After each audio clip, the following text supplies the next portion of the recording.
Once you get AIs that are massively smarter than we are, we're in a domain where we're not going to be able to predict what happens. That is scary, but it probably won't stop the singularity. The development of full artificial intelligence could spell the end of the human race. 2029, we get AIs as smart as people. By 2045, we have AIs boundlessly more intelligent. Whatever happens with the superintelligence, its mind state will be conditioned by the earlier AIs. What is AI mostly being used for on the planet Earth right now? Drones, tanks and automated gun machines that could allow war to be fought on a scale greater and faster than ever before. Selling, spying, killing and gambling are the primary goals and values in the mind of the first superintelligence. I mean, we're not setting the best example in terms of the way human society is being regulated right now, nor the way we treat non-human life forms on the planet. What if the AI treats us the way we treat less intelligent animals? We want them to be more compassionate to us than we are to each other. The attitude of wanting to foster connectivity of all sentient beings is quite important. If we can get that attitude into our super AIs, we're going to be a lot better off.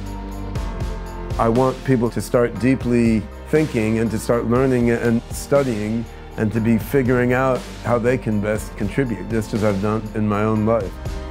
May you live in interesting times. It'll be even more interesting.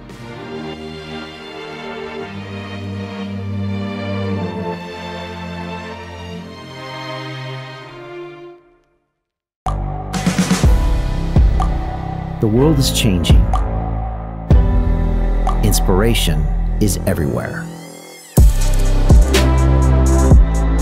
It has never been so easy to connect, share, and bring people together.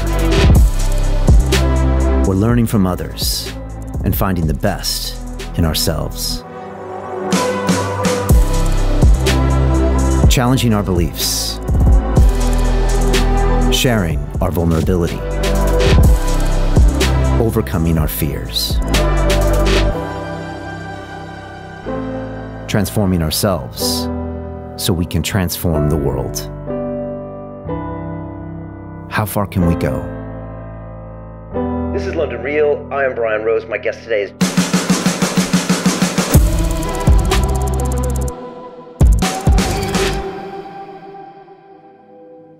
Are machines taking over the world?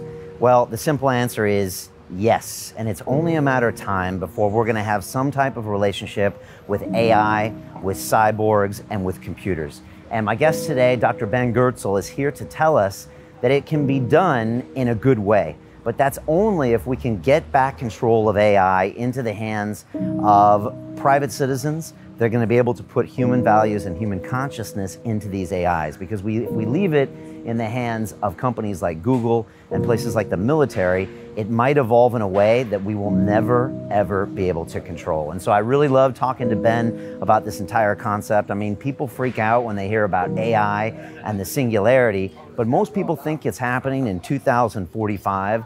And that means basically the machines are going to be able to develop everything in rapid time. They'll be able to create Nobel Peace Prize winning discoveries in 5 seconds. And it's only a matter of time before we're going to have to get used to these relationships that we're going to have with machines. And so I really appreciate Ben being on this show, and it freaked everybody out at London Real about what he was talking about, but the truth is, it is the future. So now is the time to be prepared and pay attention, because this is an incredible discussion about AI and the singularity with Dr. Ben Goertzel. This is London Real. I am Brian Rose. My guest today is Dr. Ben Goertzel, the founder and CEO of SingularityNet and Chief Science Advisor for Hanson Robotics. You are one of the world's leading experts in artificial general intelligence, and you have decades of expertise applying AI to practical problems like natural language processing, data mining, video gaming, robotics, national security, and bioinformatics. As Chief Science Officer for Hanson Robotics, you were part of the team developing the AI software for the humanoid Sophia robot, which can communicate with humans and display more than 50 facial expressions. Today, you also serve as chairman of the AGI Society, the Decentralized AI Alliance, and the futurist nonprofit Humanity Plus. Ben, welcome to London Real. Well, thank you. It's a pleasure to be here. So, first of all, how is London treating you, and how does it compare to Hong Kong, where you normally spend your time? London's been great. I always have a good time here, and I think, for AI and advanced technology, certainly London has a very long and deep traditions with all the universities and that have been doing advanced research for a long time. So it's a very, between London, Cambridge, Oxford, there's a lot of depth in the AI field, which is really quite interesting.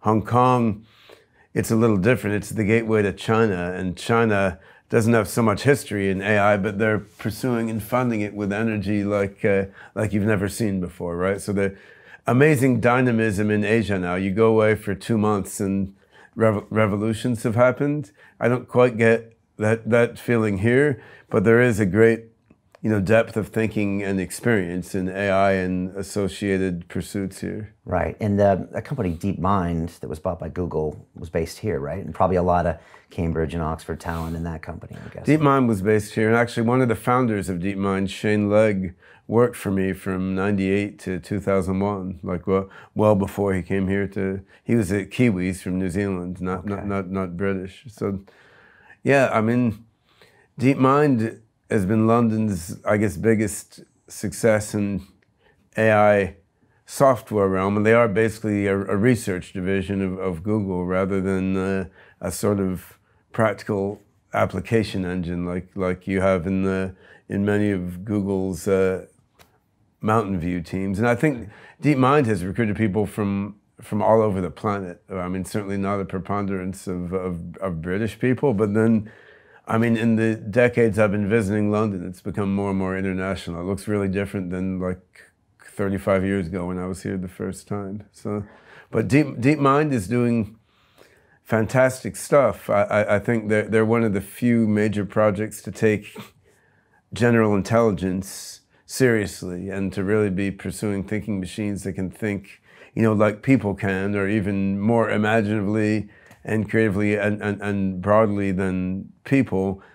It's a bit unfortunate to me all this great talent is sort of sucked into the proprietary firewalled domain of big companies. I'm more an advocate of an open and decentralized mode of development of both applied AI and artificial general intelligence, which is what we're doing with our SingularityNet blockchain-based AI platform and with OpenCog, an open source general intelligence project. But the quality of work in DeepMind is very, very impressive, obviously. Yeah. It probably crosses over to what you do a little bit more than some other just pure tech plays, but yeah. It does, although, Facebook has Facebook AI Research Lab. They've got an amazing team in Paris working toward AGI. Baidu and Tencent in China are doing a lot of interesting things. So I think DeepMind is awesome. Their lead over other corporate AI teams is perhaps not as great as the media would lead you to believe. Like they've done a really good job of PR as well as a good job of research. And they did the Go stuff with the game Go and a few other things. Which is sort of not necessarily material to Google's business, nor to their R&D on general intelligence, but it's been amazing in terms of bringing them into the public eye, and it's great stuff. Like my oldest son he's doing his AI PhD, but he's also an experienced Go player. And I remember a few years before AlphaGo, we were looking at the research literature on AI and game playing, and we're like, someone's going to beat Go. Like the techniques are there now. There's techniques in academic publications. Computers are faster. We even thought of focusing on it, but then, it's a big project. It takes 12 people, like a few years, and we don't have the spare change for that. Now, I'm sure the guys in DeepMind are looking at the exact same academic research papers my son and I were and thinking the exact same thing, but then they have Google's resources, so they could pull the trigger on it. But that's cool. There's a lot of companies with a lot of resources, and most of them, they're not identifying amazing things like that to do, right? So. Yeah, so that's a plus. Well, look, I'd love to get into like a lot of your work today and where you think we're going with AI, things we need to look out for. I was just thinking today, right before I sat down with you, that in 1989, I started as a freshman at MIT, and I remember that's the year I got my PhD, actually. Oh, it is? Okay. Yeah. I remember there was this thing called Project Athena there, which was the very first email, and they gave us an email, and the only person I could email was my brother at Stanford, because you could have emailed me. I could email you. I got emailed that same year, Really? the last year of my PhD at Temple University in Philadelphia. Okay. And yeah, my last 6 months as a PhD student or something. Got your email. We got email addresses, and yeah, there weren't a heck of a lot of people to email. Then a year later, it was really useful, right? Yeah. It spread like wildfire. Yeah, it was really clunky back then. But also, I don't remember anyone talking about AI at MIT back then.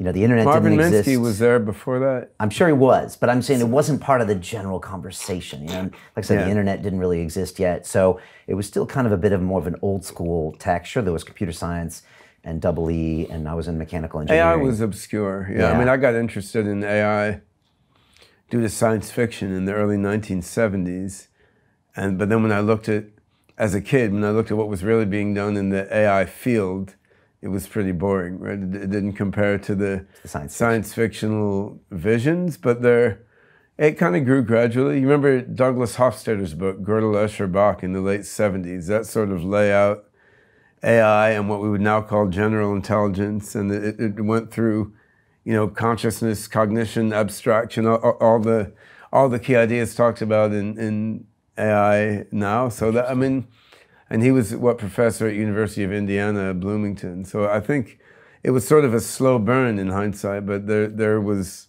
profound work on AI going on in U.S., UK, Germany, Russia, Japan, since 1950s, and in some ways back to the 1930s. And it was sort of going on in the background. And, if you talked about general intelligence or building machines that could think like people or building Mr. Data from Star Trek, you would get laughed out of the seminar room in a university. So that the AI work that was going on was real and it was making advances, but it was not ambitious compared to the broader scope of AI that you'd see from science fiction or Hollywood movies. Now, in the last 5 years, things have changed dramatically, right? I mean, narrow AI that can do highly specific things for certain applications, narrow AI is everywhere and it's key to every major company or government strategy. And AGI, artificial general intelligence, while not yet fully realized, it's taken seriously, right? You can give a seminar on it. You can even talk to a CEO about it, and they'll be thinking about how will they adapt their business model as narrow AI gives way to AGI, right? So it's amazing the transformation that we've seen in the last 5 years regarding AI, and I think it's mostly just a few practical applications that have caught the public eye, and then that triggered a sea change in sentiment. And those practical applications, is it like the robotic stuff? Face recognition. Face recognition. Did a lot, right? Because then, I mean, not only can governments use it to surveil all their citizens, but I mean, you go on Facebook, you see, everyone's picture is automatically labeled. Everyone can see that. It's there all the time, right? And I mean, autonomous driving, it's amazing. 10 years ago when I told people, pretty soon all cars will be automated, everyone thought I was nuts, right? And then 2015, DARPA driving Grand Challenge, you saw cars and trucks driving themselves through the desert. Then the urban Grand Challenge a couple years later, all of a sudden, it became obvious. Everyone's like, well, yeah, of course, automated driving will happen. It's just a matter of time. So a few things like that. Face recognition, automated driving, then AlphaGo, Jeopardy, these things, everyone can observe the AI doing things they thought only humans would be able to do. And this seemed to have triggered a sort of global change of mind where people are now over the threshold and they've realized, well, if AI can recognize faces, drive cars, and play Go, what is the limit actually going to be, right? Which was obvious to me from 1973 when I was 5 or 6 years old, right? But I guess if you don't have the right cast of mind, you need to see very palpable examples to understand what's going on. Yeah, so this is exciting times right now. Or what's the famous Chinese proverb? May you live in interesting times. May you live in interesting times. And this is it right now. My whole life has been interesting times in one way after another. Right, so, but the next 10 years will be the most interesting time of your work, probably. It'll be even more interesting. Okay. Yeah, even after that will be even more interesting because we'll get brain plugins and we'll fuse our minds with the super AI and get a trillion times human intelligence. All right, well, I want to talk about that and 3D printing our babies, which we were talking about earlier. And I want to talk about some terms just so people get up to term. You want to buy some 3D printed babies? I mean, are you selling them? How many do you want? Yeah. All right, we'll talk about this. And I want to talk about singularity, blockchain, all this other good stuff. First off, a lot of people know like some big heads in Silicon Valley that have their AI thoughts and they throw them out there. So, I mean, I could be wrong here, but I think you got kind of the Elon Musk school that says like the AI is really dangerous and we have to look out for it. And maybe you got the Peter Thiel school that says, no, it's going to be okay and they're going to be our friends. And, you know, of course, two of these guys run massive companies with massive amounts of money behind them. What are some of the scenarios that we've heard and what's right and what's wrong in your opinion, just to start off in a general way for people that maybe haven't thought about this as much as you have? I would say what people think about superintelligence, AI that's a billion or trillion times smarter than human beings, says more about the people doing the speculating than about the reality of what's going to happen.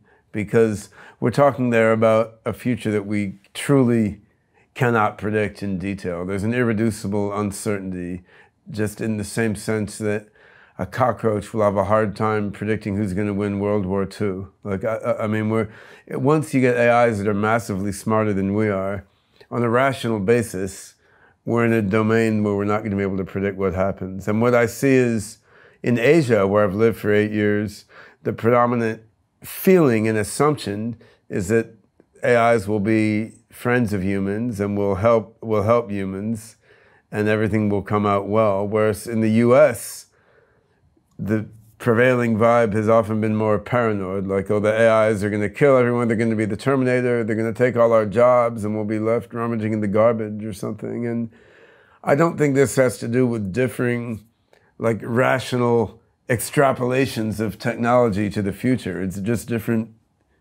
emotional mindsets, because when you're dealing with the radical unknown, the most convenient thing is just to bring to it whatever your emotional bias is, whether it's cooperative as in Asia or paranoid and adversarial as in much of the US, right? And there's an irreducible uncertainty there. You can find that exciting, you can find it frightening, you can find it both.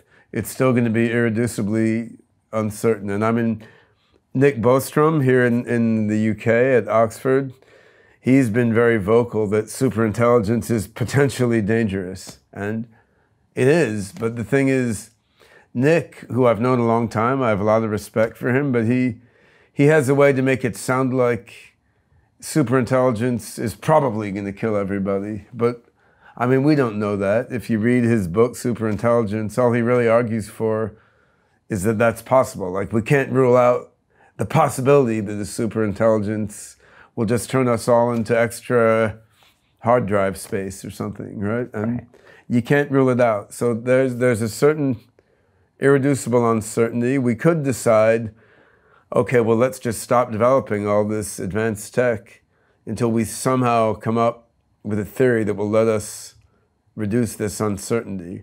I personally am guessing that will never happen. Like, you could, even if we pause development of advanced technology for 10,000 years, I don't think something with an IQ of 200 is going to be able to predict what happens when you created something with an IQ of 200,000. I think that there's an information theory problem there. But the other thing is, if the US and UK decided to pause development of AI technology, China certainly isn't going to, right? If China did, Vladimir Putin certainly isn't going to. He's on record saying whoever solves AI first will be the most powerful in the world. Do you agree? Yeah.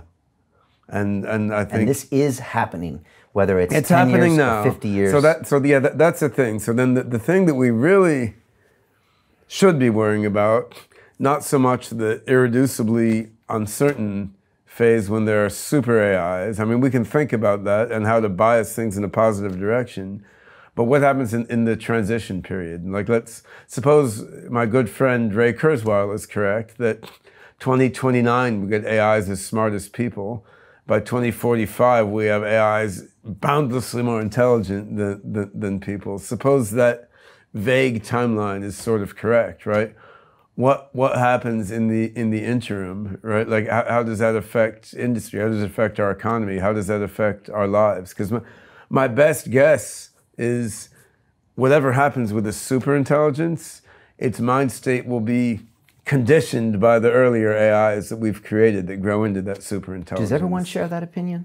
No. Some people think that superintelligence is just a whole other different thing, right? Because like part of me thinks that 10,000 years from now, the superintelligence will just do whatever it wants to do, even if Ben... Well, it may 10,000 years from now, but the worry is more the transition, right? So imagine like the transition from hunter-gatherer to agriculture, or the transition from not having language to having language, right? Now, of course, the first people to invent language, those cavemen could not foresee differential calculus, Shakespeare, and the internet, right?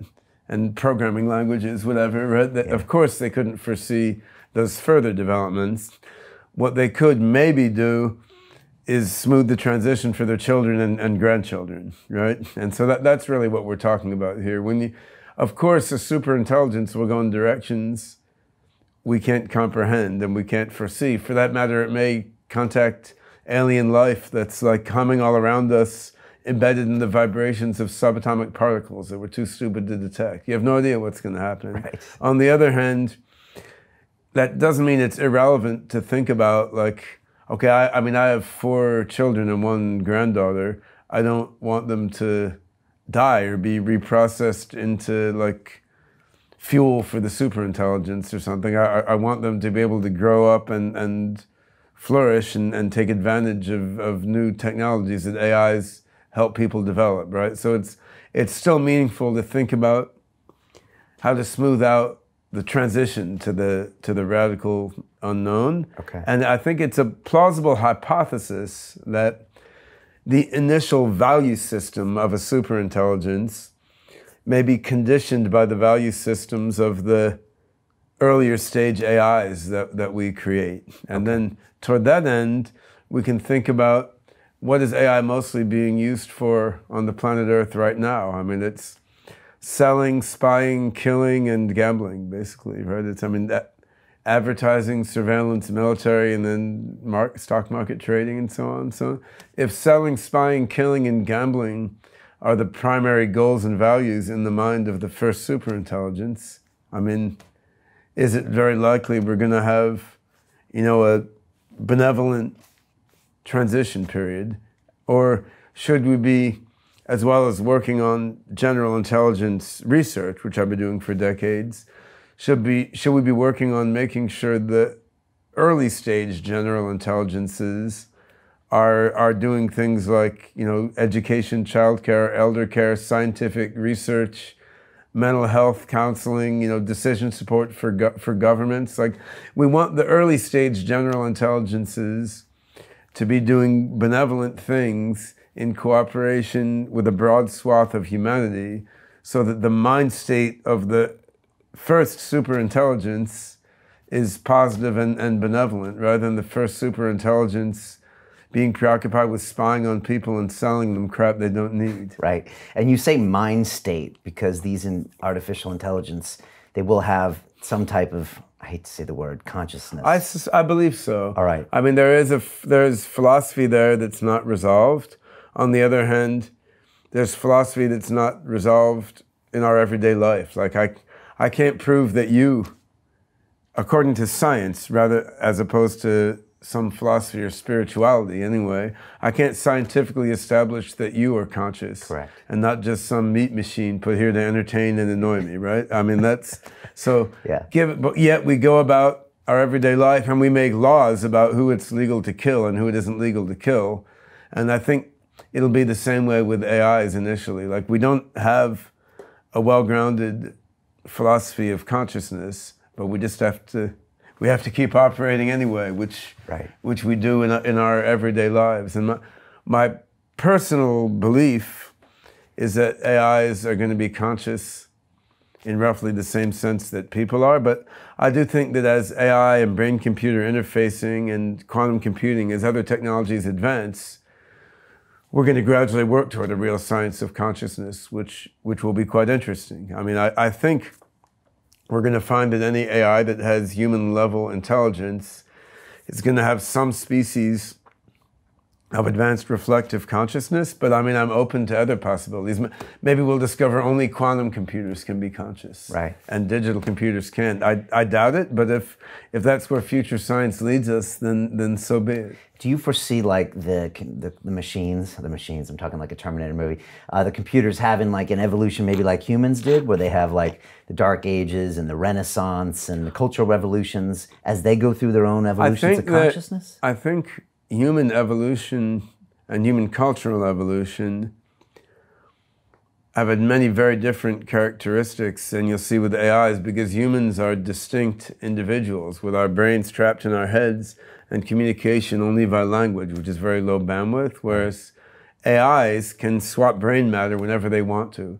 They can join into Borg minds and then subdivide whenever they want to. So it's going to be more like one big AI mind network, rather than a bunch of AIs in competition. It may start as a bunch of AIs in competition because the human world works that way. But as the AIs get more and more power, I'm suspecting they're going to sort of grow beyond... Just bypass us. They're going to bypass that way of doing things, because in the end you can have more intelligence and more understanding, and you can create more stuff by joining minds together than by being opposed. And humans feel that way too, is the thing. Like right now, what's the main thing we use computer technology for is to be constantly SMSing each other and video chatting back and forth and live blogging every time we fart, right? I mean, so once you have a brain implant that lets you thought SMS other people, like every 12-year-old school child will be thought SMSing each other all day while they sit in school. Like human beings also take every opportunity to join together with other humans into a sort of greater group intelligence. We just can't do it as efficiently as AIs will be able to. Okay. So that doesn't mean there won't be ups and downs, but it's different. A, because AIs can join into group minds flexibly as they want. B, the AI can save its state of mind and reboot, right? Like if human culture actually has lost information. They've burned libraries, right? And even we, as we get older, we may lose some understanding or ability we had before. If you're an AI, just save it all in the hard drive. You can reload it whenever you want, right? So or you can make copies of yourself and let each of the copies evolve in different directions, right? And then some of them may blend in with other ones. So I think we can't too closely take the history of humanity as a collection of largely distinct individuals communicating by language. We don't want to take that as the model for how AIs are going to grow. I mean, in a very broad sense, the principles of evolution hold, but when you don't have individuals that are separate and then get old and die and can't back up, I mean, you're going to have a very interestingly different kind of situation. You know, it's going to seem insane to us 30, 40 years from now that we lived all this time without the ability to make backup copies. Right. Well, so tell me, or to fork yourself, like, hey, what would it be like if I, sat in the mountain and meditated for 10 years? Right now, you have to give up your life to do that. What if you could make a copy of yourself and let it do that? Right. And then check in on it later. Yeah. So let's talk 40 years from now or 50 years from now. What could that look like? You're talking about brain implants. You're talking about me digitally printing some kids, or you selling me some kids. But like, what's something that we should just accept now that could be a reality? I think once we have a technological singularity, meaning AIs are much smarter than people. Okay, can we define that singularity? What is that?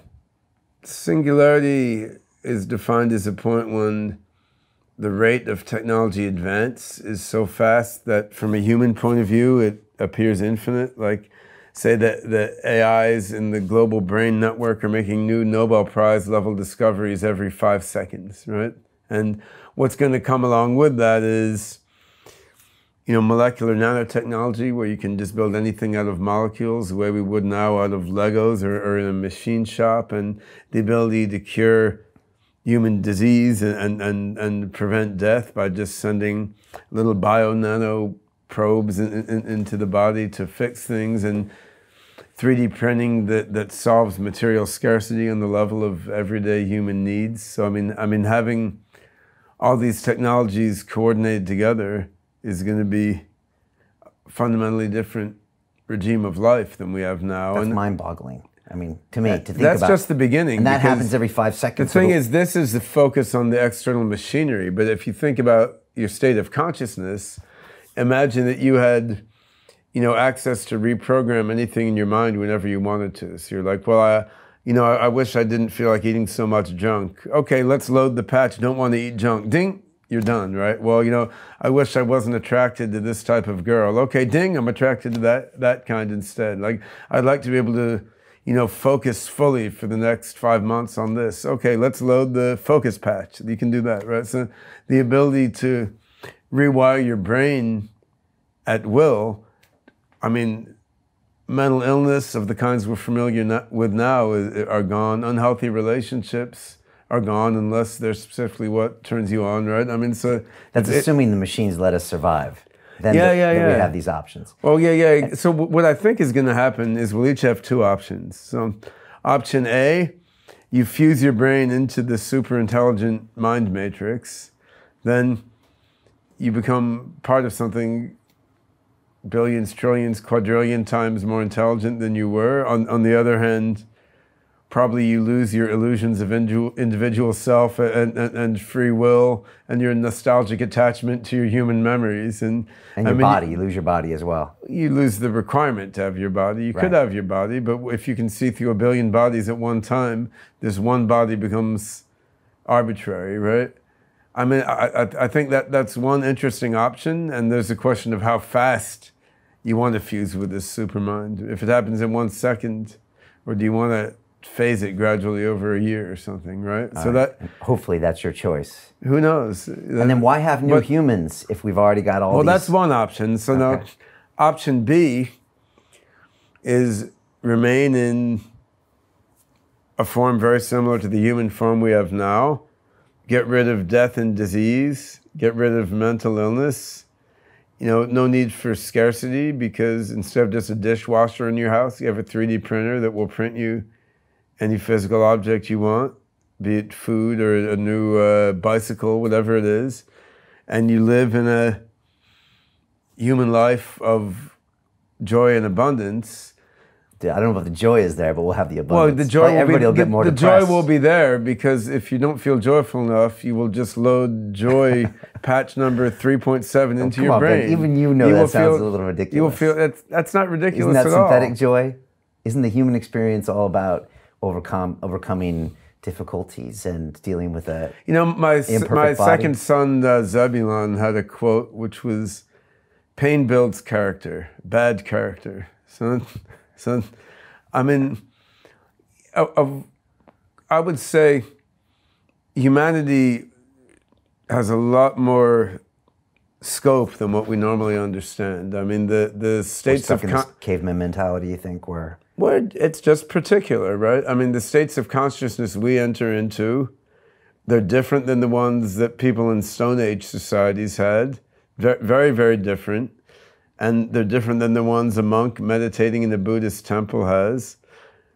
And, they're very different than the mentality people will have in the future era of, human abundance I'm envisioning. I think the brain is capable of a lot of states of consciousness beyond what we enter into on an everyday basis. Like if you could experience what the average guy in the UK in 1350 was experiencing day to day, it's going to be very, very different than the way.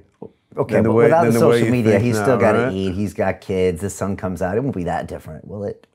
Well, it depends on how you're looking at it. When you're looking at it like joy comes from struggling and overcoming struggles, they may not think that way at that point. I don't think that's a necessary part of human physiology, because like I I talk to people who say, well, death is what gives life meaning. You don't believe that? I mean, you can derive meaning from anything. Human mind is wonderfully flexible, but I think if we don't have to die, suddenly we'll find other ways to derive meaning that don't involve dying, right? There's a lot of ways to derive meaning, right? Other than through death or through suffering and then feeling the suffering go away. It might be that there's some certain minimum level of pain and discomfort that's just intrinsic to the human experience. My feeling is we habitually experience much more than that minimum level right now, because where do you stop? Like you go to the Middle Ages. I mean, it's not that like half your kids would die as babies, right? I mean, very high percentage of women dying in childbirth back then, right? And mostly your teeth would rot by age 40. You'd have a toothache in your mouth all the time because there was no dentistry, right? And so you could look at the way people lived in the Middle Ages and say, well, suffering is intrinsic to life. It's just natural that half your kids die as babies, half the time your wife dies of childbirth, and you have a toothache all the time because all your teeth are rotten. But now we look at it and we're like, no, that's totally unnecessary, right? So I think a lot of the suffering that we take for granted as part of life now will seem totally unnecessary. The thing is, humans in that era, they'll be human because they choose to be human, because otherwise they could fuse with the superhuman AI mind matrix. They choose to be human for their own aesthetic reasons, essentially. And why not? I mean, I don't think every dog or bird should become a human just because we're in a way more generally intelligent than they are, right? I mean, every creature in the ecosystem has some beauty and integrity to it. Humans do also, right? It's not like we're morally bound to uplift ourselves to become superhuman AIs and give up our humanity. The thing is, the humans will be like the squirrels in the national park are now, right? They're carrying out, the squirrels in the national park are carrying out their lives. And we who take care of the national park don't intervene in their love affairs or their hunt for acorns either. On the other hand, there is a world outside that park which they can't understand, and if they run out of it, they may get run over by a truck. And that's the metaphor for what AI and the singularity brings to humans. Well, either the squirrels can upload and join the people and become super intelligent, or they just remain the squirrels in the park. Okay, hopefully I have that option. When do you think the singularity is coming? Ray Kurzweil says 2045. So I'll stick with that. He's 26 years. Yeah. Could be sooner. Could be later. Could be 2030. Could be 2070. I don't think it's 2200. I don't think it's 2020. It won't be 2030. It's too soon, right? I don't know, man. Okay. Yeah. I guess when it starts to happen, it happens real fast. Well, that's sort of the point, right? Like so suppose that as a thought experiment, like suppose in 2025, Google DeepMind or my own AI team in SingularityNet and OpenCog, like suppose by 2025, one of us manages to create an AI that is essentially as smart as a human being, right? So it can hold a conversation like a human being, and it can prove math theorems like a human mathematician. It can analyze a biology data set, right? So So and a bit like your robot, Sophia. And you put it in a robot body. I mean, that's a separate problem. It could operate many robot bodies all at once, right? But unlike Sophia right now, it can really understand what it's seeing and what it's doing fully at the level of a human can. So suppose you get there, like how far are you from a true singularity? Because this AI can then copy itself. You can make 1 million of those, right? Improve itself. Yeah, right. Because you can, once the AI is as smart as a human, okay, let's teach it computer science.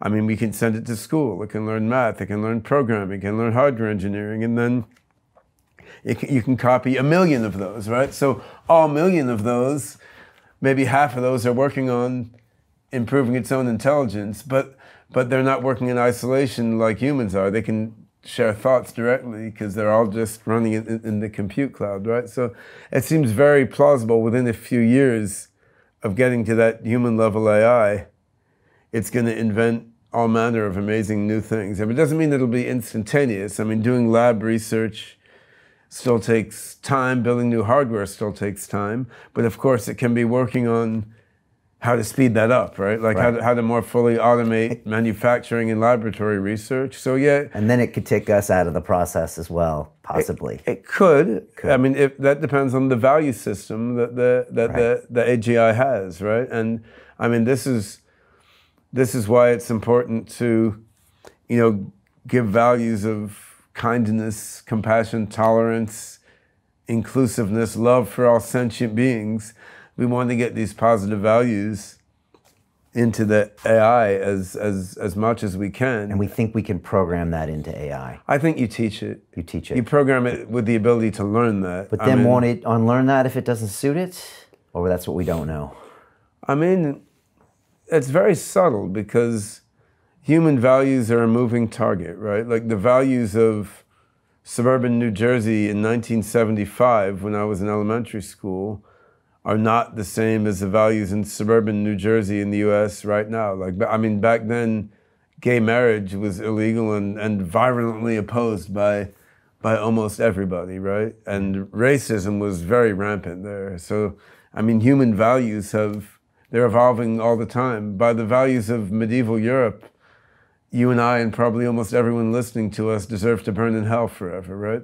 Yeah. So, I mean, you don't, if you gave the AI exact human values from 2019, then by 2050, it's going to be horrible. It'd be like having a dictator with the values of 1950 America or something, right? Right. So you want an AI that will have evolving values in a way that somehow respects the ongoing evolution of human values, and that hopefully still respects it and doesn't just make its own. Which is very subtle, right? So some of my friends who are vegans and animal rights activists are like, well, what if the AI treats us the way we treat less intelligent animals, right? And you think about like we care about extinction of species, though. I mean, not as much as we should, but in general, we don't want to extinct entire species of subhuman animals, but we don't care much about one cow, sheep, pig, or wolf more or less, right? We care about like the genome, right? So if you took that analogy, the AI, it would like to keep humans around, because I mean, we're the creators, we're the ancestors, we have our own unique aesthetic value. But by that analogy, it may not give a crap about one human more or less, any more than we care about one wolf or pig more or less, right? So we didn't keep the Neanderthals around. No, but we weren't as reflectively intelligent then as we are now. And I think that there is an argument that as human cultures advance more and more toward abundance and away from scarcity, there's more caring about the environment. There's more compassion toward non-human animals. I mean, there was a lot in Stone Age society, and it sort of went down in the Industrial Revolution, and now it's certainly going up again. But I guess the point is, we want our AIs not only to be super intelligent, we want them to be super compassionate. Like, we want them to be more compassionate to us than we are to each other, because we're killing each other.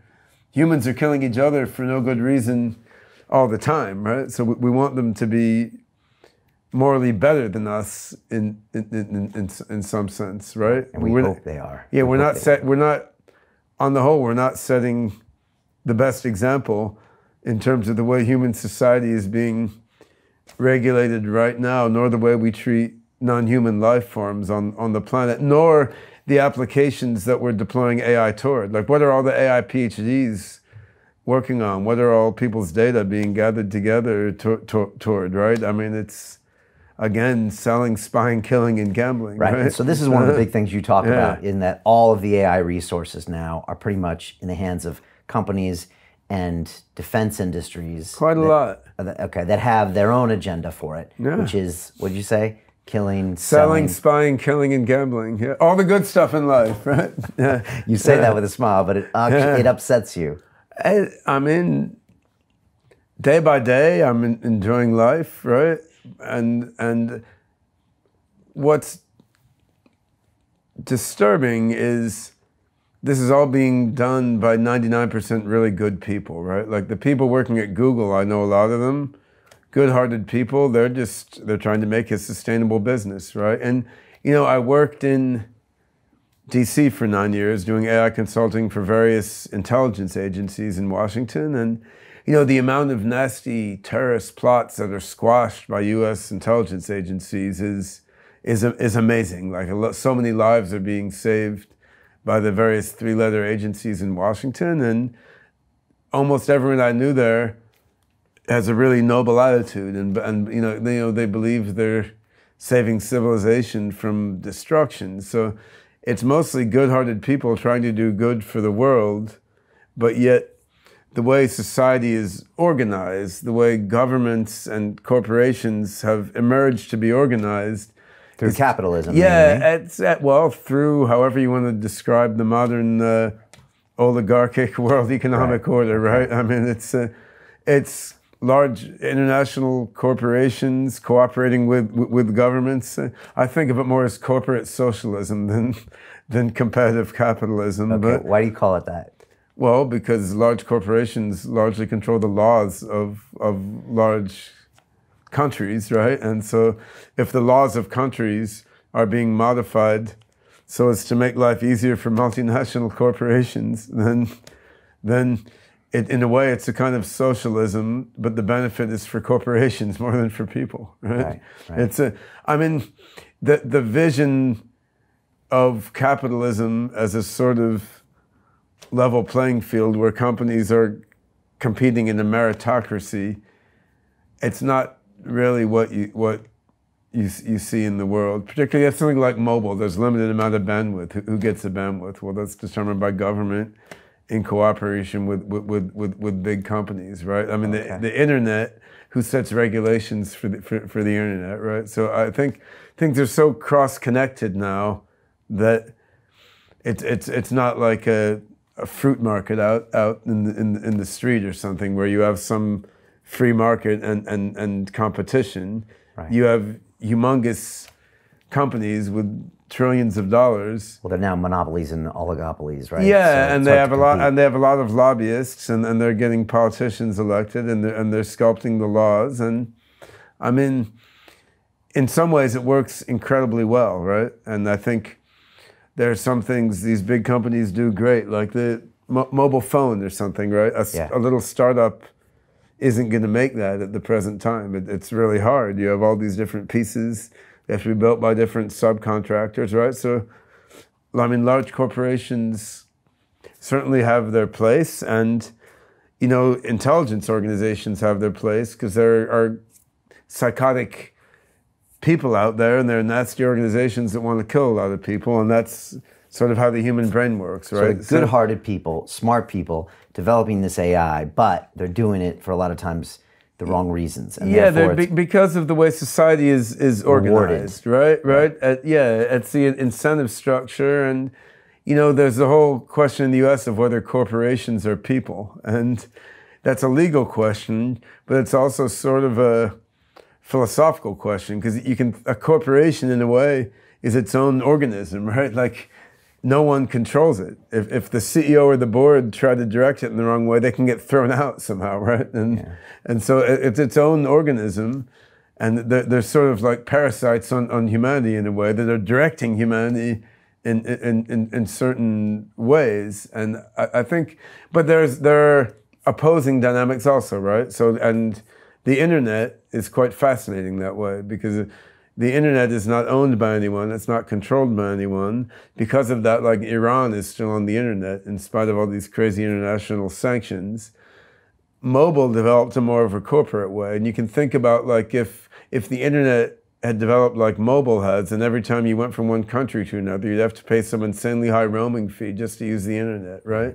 But it didn't, right? Now, BitTorrent, largely used for illegal purposes, but it's interesting, like it got rid of huge companies. It disrupted industries quite rapidly through enabling file sharers. And, for academic publication, academic publishers are going to be mostly obsoleted by Sci-Hub and LibGen and like peer-to-peer sharing of scientific books and papers. So these sorts of things show that there's a peer-to-peer decentralized mode of interaction that gives you hope. Can have a disruptive power. And Linux, you can look at similarly, right? I mean, Linux, open source. I had a lot of arguments about that in the 80s. People are like, that'll never succeed because people need to be paid to do their work, blah, blah, blah. Well, you know, what happened is open source it interpenetrated with the capitalist economy. A lot of people are paid to work on open source software, right? But open source has huge advantages, right? And I mean, that's enabled the whole robot hacker ecosystem to come about through Raspberry Pi and other Linux-based maker kits. You know, you have Android is running on Linux, and because of that, you know, if the U.S. government goes apeshit and says like Huawei can't use Android anymore, well, most of it's open source. Huawei can use most of it. They just have to put a different layer on top of the base of Linux, which is in their phones, right? So I mean, and most servers on the internet are running Linux, which means that, you know, Iran, North Korea, China, anywhere can run all the servers using Linux. So it gets you away from corporate politics. It gets you away from intergovernmental politics, right? So we see things like Linux, BitTorrent, Sci-Hub, LibGen, now Bitcoin and Ethereum and the whole crypto economy. Yeah, let's talk about that. Internet. So all these are peer-to-peer things which are owned by everyone and no one. And so this is one dynamic, whereas the increasing centralization and oligopolization is a different dynamic.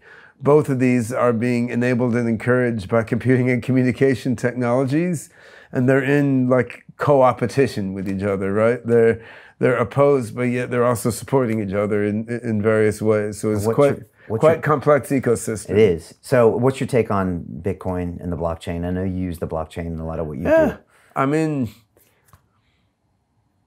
smart contracts really are the way to create, you know, a world computer and an internet of value. So I think the business world of the future, say 10 years from now, it's going to run on smart contracts. It's going to run on strong encryption and on, you know, peer-to-peer based consensus mechanisms. So the core technologies underlying blockchain are going to pervade everything, just like the internet has, just like object-oriented software has, right? Now, whether the exact current technologies of Bitcoin and Ethereum and so forth are going to be dominant, I mean, I don't know. Fundamentally, it doesn't matter too much, right? My best guess would be Bitcoin will keep going as a store of value, much like gold and silver have, right? I mean, they don't have to. I mean, we could get rid of gold as a store of value, and so what? There's other things to put your money into. But maybe Bitcoin will keep going similar to that because there's a community that wants to keep buying and selling it, right? But I mean, that's interesting if you're an investor. And I mean, I own some Bitcoin and Ethereum. I'm not selling it. I'm holding it for the long term.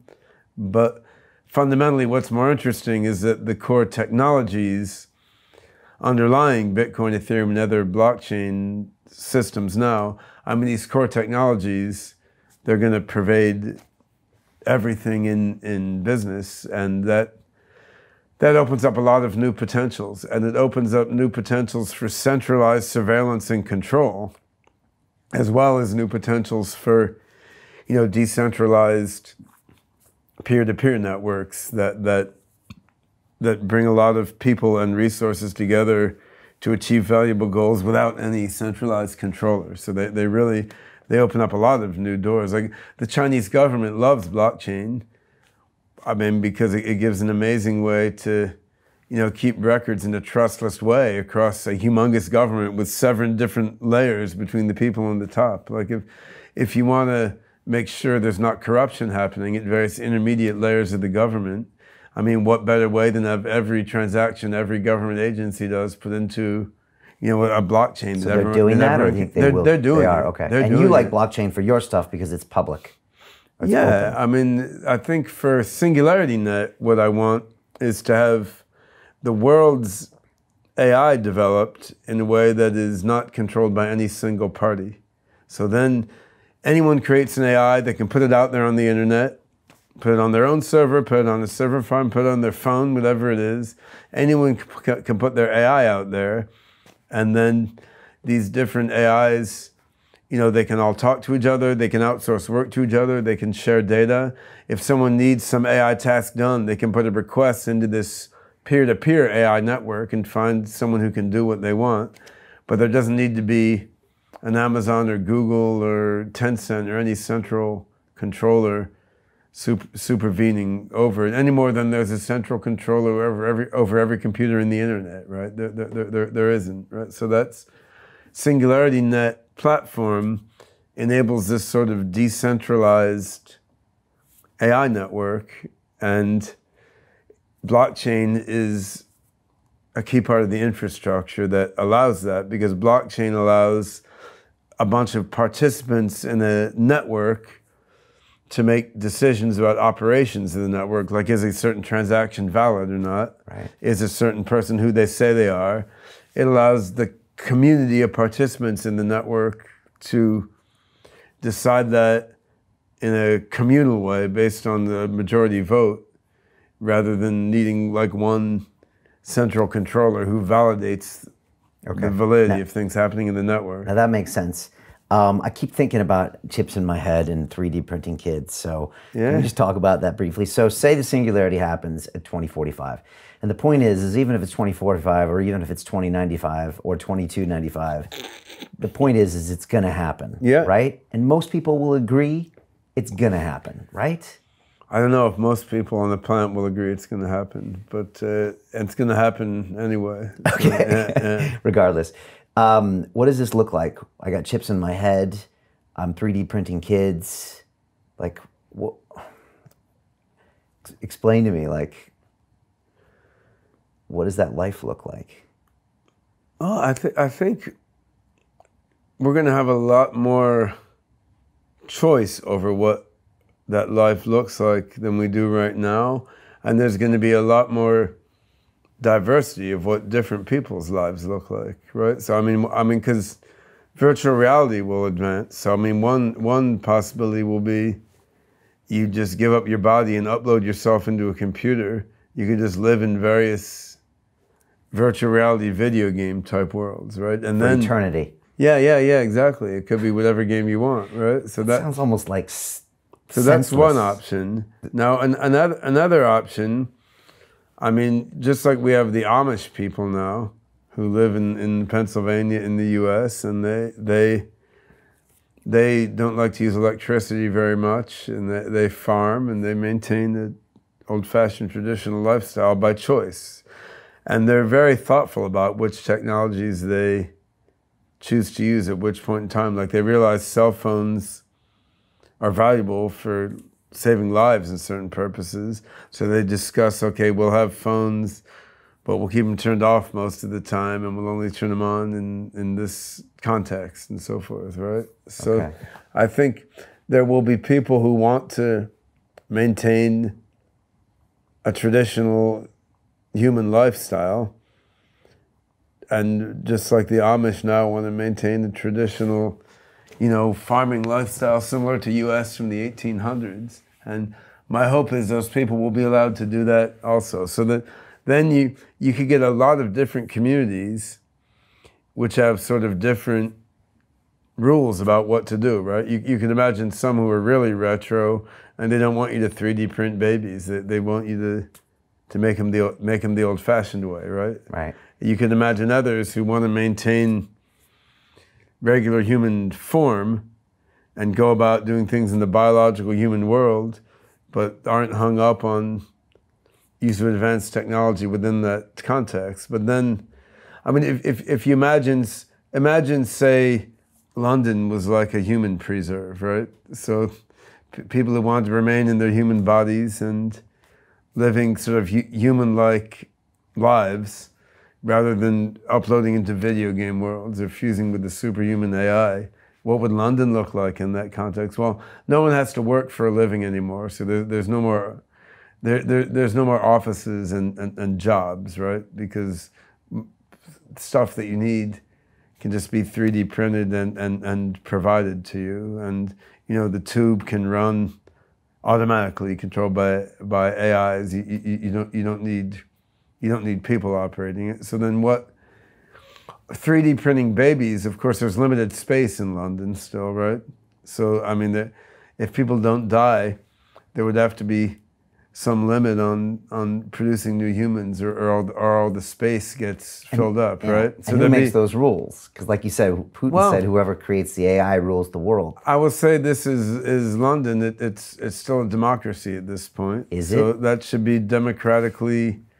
What if Russia develops the AI and then it rules the world? Then maybe this isn't a democracy. by this point, there will be AIs that are vastly more powerful and intelligent than human beings. So I would view the democracy in a future human London like this, sort of like the student council in high school or something. Doesn't mean anything. I mean, well, it means something to the students, right? And so they're basically our overlords. The AIs are overlords. Yeah, but they're very chill overlords. Like they don't care.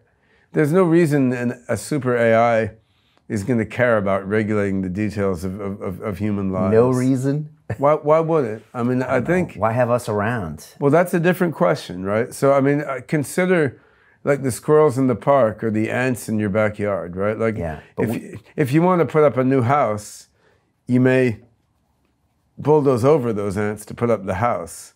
Yeah. And just because you don't care that much and they're in your way, and that's one thing, but there's you have very little interest in choosing which worker ant gets to mate with the queen ant, for example, right? Yes. You could, but it's not really worth your time. You're dealing with other stuff, and you don't have a lot of interest in which ant lives in which hole or something, right? So I think this scenario where AIs want to enslave people or interfere with the minutiae of human life, I think that those are very unlikely possibilities. I think there is a plausible possibility where AIs are just much smarter and more intelligent and better than us, and they treat us the same way we treat squirrels or ants, right? Okay. Which is just not the best. But we have a consciousness. So we leave some on national parks. I mean, some. Yeah. We don't want to farm. extinct those species, but we're not. But that's because we have a consciousness, and we have a conscience, and we have organic we biology. have conscience. We have some morality, but not that much. Have that necessarily. It may have more than us. Maybe. Right? Yeah. Ours is not that strong in the end, as you can see in the human world around you. So I think there's a set of possible realities where the AI wants to help take care of humans out of love and compassion and nostalgia, right? And there's this gratitude for creating it, and there's a set that'll get old after a while. There's a set of realities where the AI is just indifferent to humans, and both of those need to be thought about. I think the set of realities where the AI is malevolent to us or wants to enslave us or meddle in details of human affairs, that just seems extremely remote and unlikely. I think in the short term, though, in the shorter term, worrying about nasty humans using somewhat intelligent AIs to enact their nasty humanity on the rest of humanity, this is a real worry, right? Like, how about in the period before you get a superintelligence, you have AIs that are around as smart as people, but not in every way, but they can still do a lot of powerful stuff and act semi-autonomously. I mean, this is where you get into like robot army territory, or like robot cyber army that hacks into the power grid. I mean, there's a lot of ways you could imagine nasty national leaders in one place or another using AIs that are like early stage AGIs to do nasty things with like robot armies and robot armies or software on the internet, right? Or AIs that design nasty bioweapons and additives put in the water supply. I mean, there's a lot of imagination you could use there, right? Because this is where AGIs are smart enough to be kind of adaptive and autonomous in how they obey your commands, but they aren't yet powerful enough to overcome their human creators. Like, so, I mean, what if some advertising company or mobile phone company or combination of the two was like truly taken over by the intelligence division of some dictatorship, right? And then was doing much more than like influencing people to vote for Trump using fake news on Facebook, but was really like using the video games that you're playing, say using the brain implant you have for Google search by thought to affect the way you're thinking, right? And what if you had an AI that was really smart at understanding the human brain and human motivation, that was like a super advertising agent in the hands of some nasty dictator, right? There's a lot of things that at the intermediate level, I mean, of intelligence, where the AI is still being controlled by people, that are maybe more worrisome, right? All right, So, and what do we do about that stuff? Because that's kind of scary. That is scary, because you see now, like, who's running the most powerful countries in the world are not necessarily the most compassionate and benevolent human beings on the planet, right? And even something like Bitcoin or Ethereum, which are created by mostly good-hearted anarcho-libertarians, I mean, arguably various mafia organizations are controlling large bits of the Bitcoin and Ethereum ecosystems, right? Is that true? Yeah, it seems. Yeah. Okay, I didn't know. Yeah. Is that recent or? No. Oh, really? Last couple of years. More. More. Longer than that, yeah. Because they can move money illegally. I mean, or legally. Right now, cryptocurrencies are a good way to launder moderate amounts of money, right? I mean, if you want to launder billions of dollars, it's not good. You got to use your local bank, Yeah. a national bank. Right. If you want to launder tens of millions of dollars, it's probably. I mean, I'm not rich enough that I require that service at the moment, but seems to be an effective way to do things. And yeah. That's an example of tech being used for bad intentions. And the same thing could happen with AI. I mean, money laundering is good or bad intentions, right? Because I mean, there are people in Iran who don't have bad intentions, but they're restricted from moving money due to, international tensions that have nothing to do with them, right? It's the religious government there versus the government in U.S., and it's not their fault, and they didn't get their money by doing anything immoral, but they still want to transfer money out to business partners or family members or something, right? So, yeah, the same tools that are used for good ends are used for bad ends as well, and that's always the case. But yeah, I think there's a lot of dangerous possibilities out there, certainly. And I mean, you could imagine. I mean, one thing I worry about is, as automation advances, right, then the need to have less educated human beings carry out work may disappear rapidly, right? We already see that with like long distance truck drivers will be obsoleted. We'll see fully automated McDonald's around pretty soon. So in the more developed world, I think we're just going to see some form of social welfare become prevalent, whether it's a universal basic income or some similar mechanism. But who gives universal basic income to the average citizen of the Central African Republic, for example? If there's no need to outsource labor to the developing world, then what happens? I mean, yeah, you can come and dig up their minerals and take them straight from the mine to the port, and you can pay the dictators of those countries for what you mined. But what about the average people there, right? So then, of course, you can say they'll remain subsistence farmers, but then you have a really two-tier world economy of people in the developed world living on universal basic income or else developing the advanced technologies. So there's already huge class division in the developed world between like the 20% of the population that's helping to create the singularity and the 80% living on the dole. Right. But then you have the developing world, which has no dole, and no and they're just living as subsistence farmers, but they can't afford medicine for curable diseases, right?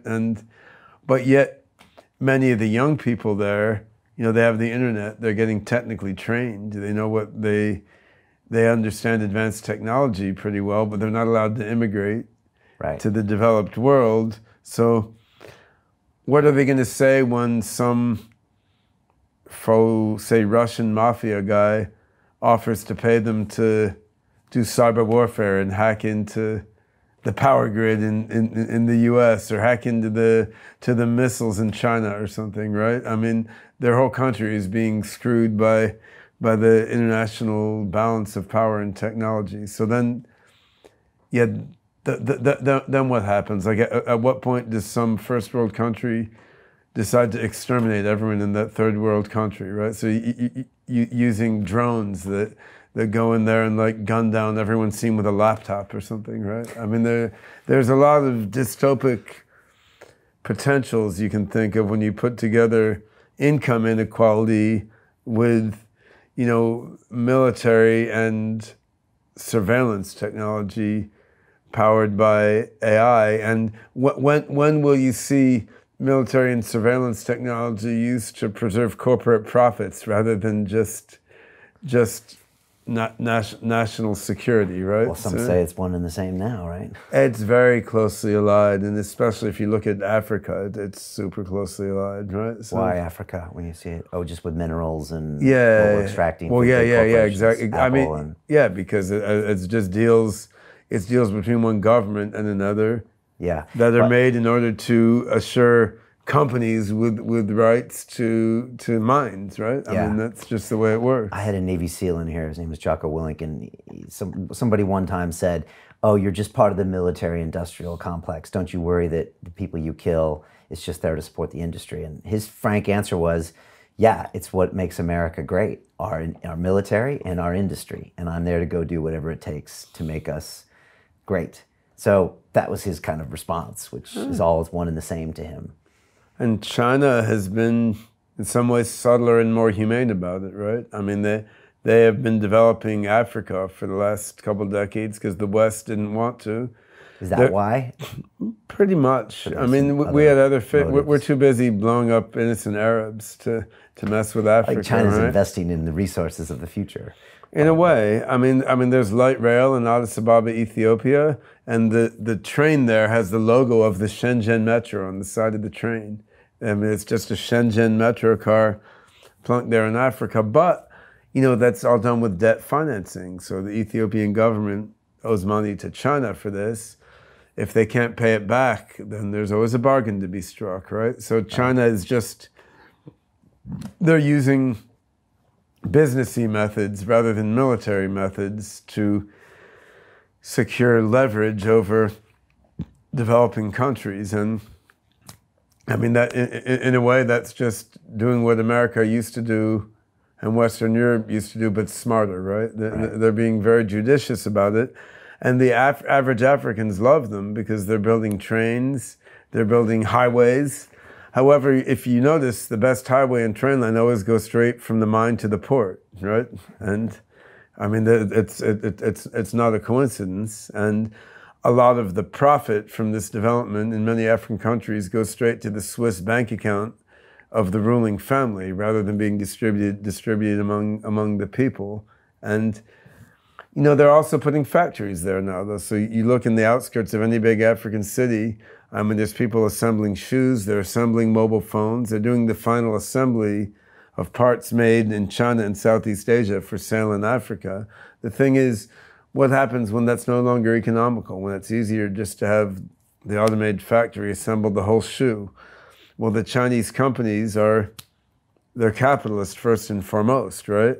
Then they'll just have the robot factory in Vietnam assemble the shoe and ship the shoe to Africa to be sold rather than having Africans work on making it, right? But then how do the Africans get the money So the transition to the to buy the singularity shoes. is going to be ugly. Transition to the singularity doesn't have to be ugly, but it looks like it may well be ugly.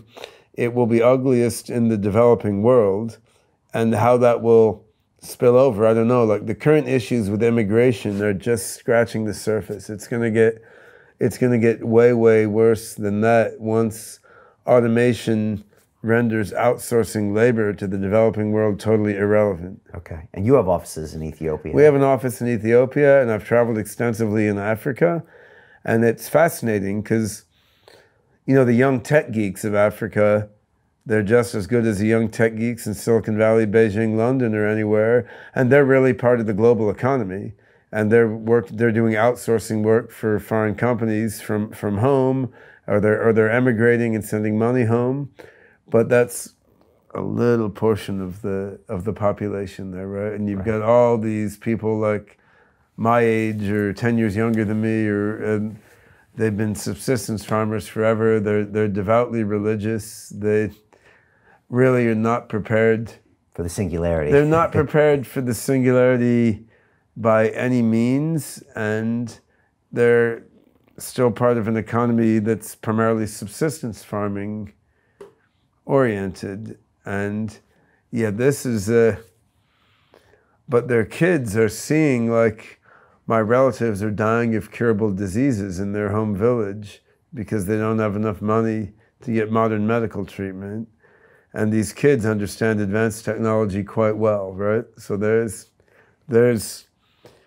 serious ethics issues here, which may turn into serious, like, cyber warfare initiatives, right? And then are the dictators of African countries prepared for the subtleties of the transition to the singularity? The leader of Ethiopia actually is. I mean, Abiy Ahmed, he has a software engineering degree. He understands advanced technology. But that's not the majority case in the African continent. This is a bit like when people had to adjust to the Industrial Revolution. But it's faster. But faster, and that's the problem. 1,000 times more. Yeah, right. I mean, that was ugly too. Yeah. And it was ugly in Africa too, but it unfolded over generations, whereas now it will unfold within a single generation. And it's happening. So it's happening, yeah. It's going to happen. I think most people walk around and don't think this is happening yet, Ben. Do you get that idea? I know you go to conferences, you're at the transhumanist... That's like the parable of the frog in the pot of boiling water. Like, people don't think the singularity is happening. Meanwhile, they're video chatting with their friends all day, and they're using Alexa to get music, right? So bit by bit, they just accept what happens, and then when their self-driving car drives them around, they'll be like, cool, more time to play video games while sitting in the passenger seat, right? I mean, we do have an implantable device in our brain. It's just not implanted yet. It's the mobile phone, right? Right. But people take for granted what happened already, and they adapt pretty quickly, and in a way that's a good thing, right? I mean, so yeah, people may never feel the singularity is happening because it's just step by step, right? And then it just happens, and you don't know any different. And if it happens in a benevolent way, I mean, it's just progress. Yeah, the AGI isn't gonna like forcibly mind upload everyone all in 2 hours or something, right? I mean, it will, just due to the inertia of human society, the only really ethical way to roll out advances in human society is a little bit gradual. Anyway, I mean, people take time to adapt to things, right? So certainly you'll see faster and faster the change than we have now. But there's sort of an upper limit to what people can absorb, right? So if we rule out disaster scenarios, it's going to always feel a little bit gradual to the people involved, I guess. Just like, you know, you can get a new phone every 6 months, but you couldn't get a new one every hour because you don't have time to learn all the features, right? Right. Okay. You do some work in the robot industry. Yeah. Should we be thinking or fearing, you know, robot armies and, you know, T2-like scenarios? I don't think the robot armies, I don't think robots that look like people, like marching into your city and gunning you down is the most likely scenario. But I think automated weaponry is part of every major country's vision of the future of combat, right? And so there can be a combination of drones and things that roll, and some things that walk, and surveillance cameras that are everywhere. I mean, it'll be a combination of many different technologies. But yeah, I think we should be worried about surveillance and surveillance apparatus being hacked by the enemy too, right? Because, I mean, there's already cameras a lot of places in London. They're not networked together as well as they are in China, but they will be, right? So you'll have like central repository of video camera feeds from every street in London right now. What happens if some enemy of the UK hacks into that system and then uses it to control drones that fly around in the street and do nasty things to whatever people they want to get rid of, right? I mean, there's a lot of possibilities there. Probably the physical form factor of the Terminator marching down the street isn't usually going to be the most effective way to do things. There are some cases where it could be, right? But some version of weaponized. Yeah, I mean that's going to happen, and I mean the extent to which that plays a real role in world affairs is not very clear at this point. I mean, at the moment, it seems more like it's, drone-based warfare from the air, and then surveillance apparatus just telling human cops where to go and what to do, right? And yeah. I mean, so you can, but there's going to be a lot of possibilities going forward. The thing is, even if there's a human cop in the loop, the question is how much does it matter, right? Like if it's an autonomous self-driving police car, and if the weapon the cop is holding has some AI override or something, and that there's automated surveillance systems in everyone's apartment building and even in their house, which are telling the cops what to do, how much does it matter that there's a human guy made of meat, like holding the machine gun and sitting in the passenger seat of the self-driving police car? I mean, he's being told what to do by the infrastructure anyway. We're hung up on whether there's a human making like the kill or do not kill decision, but humans are terrible at making those decisions anyway, right? I mean, humans I don't know the UK that well, but in the US, I mean, human cops seem to make decision of who to kill or not based on race above anything else, right? I mean, it's not like having a human in that role, right, among all the automated and IT systems makes a lot of a beneficial difference from what I can tell. I keep playing all these bad sci-fi movies through my head, Ben.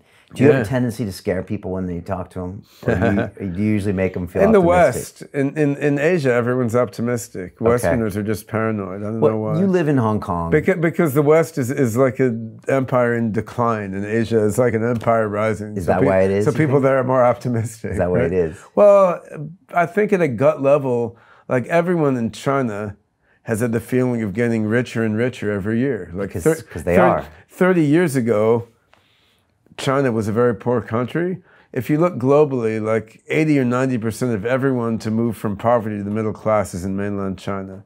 They've done an amazing job of like urbanizing the rural poor. So, I mean, people there, like they didn't have a car 5 years ago, now they do. They didn't have a phone 5 years ago, now they do. They didn't have a refrigerator or air conditioning, now they do. So they just see things getting better and better. And so the natural gut feel is robots will probably make things better and better. Okay. Whereas in US and UK, people, even if their lives are getting better and better by many objective material analyses, that somehow isn't it's not the vibe that many people have. There's a little more of a worried and paranoid vibe for psychological and cultural reasons. It seems out of control, I guess is what it is. It's a bit weird, right? Because people's lives are improving a lot, actually. I mean, the mobile phones are tremendous. They're improving, but the singularity is such an unknown that you understand why people would be a bit freaked out. I guess, but in Japan, people just assume robots are going to be their best friend. They're not freaked out. What's it like to live in Hong Kong? I know your wife's from mainland China. I love Hong Kong. You understand China probably unlike anyone else here or in America, and you also spent time living in America. Yeah. What are some misconceptions about China from the West? That it's not democratic? I mean, first of all, Hong Kong is very different than the mainland China. So, I mean, I live in a rural village with like wild animals all around, right near the beach, and it's very, very pleasant, sort of rustic type of place, really. But yet, I'm a 30-minute drive from the center of Hong Kong, which is amazing, like bustling financial center. So that's just Hong Kong is to me is mostly about beautiful nature, which is not how many people think about it, and that's the legacy of the British colonization. Really, there's no city in mainland China which has left so much beautiful nature right next to an urban area. So I'm grateful to the British Empire for that, for being amazing at land management and nature preservation. But yeah, I think China, Westerners, they have a huge misconception that the people in China like feel deprived of freedom and lorded over by some fascist dictator. And in China, people are just focused on, I mean, the people that I know, which is a subset of the Chinese population, which is mostly two sets, I guess. It's relatively educated people involved in the tech economy.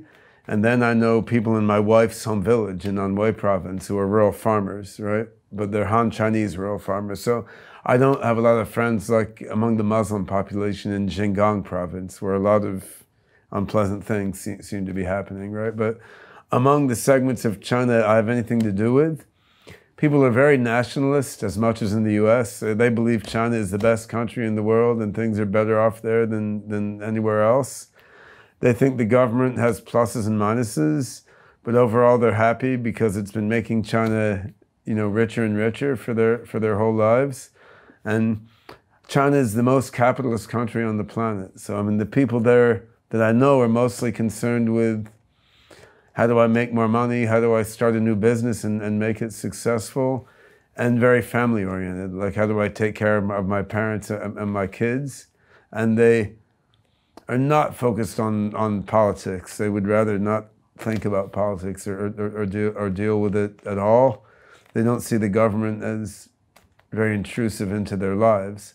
The thing is, the Chinese government, they want to support capitalist and entrepreneurial activity. They want to support people having, robust, happy, and healthy family lives. As long as you ignore politics, it doesn't feel heavy-handed in any way.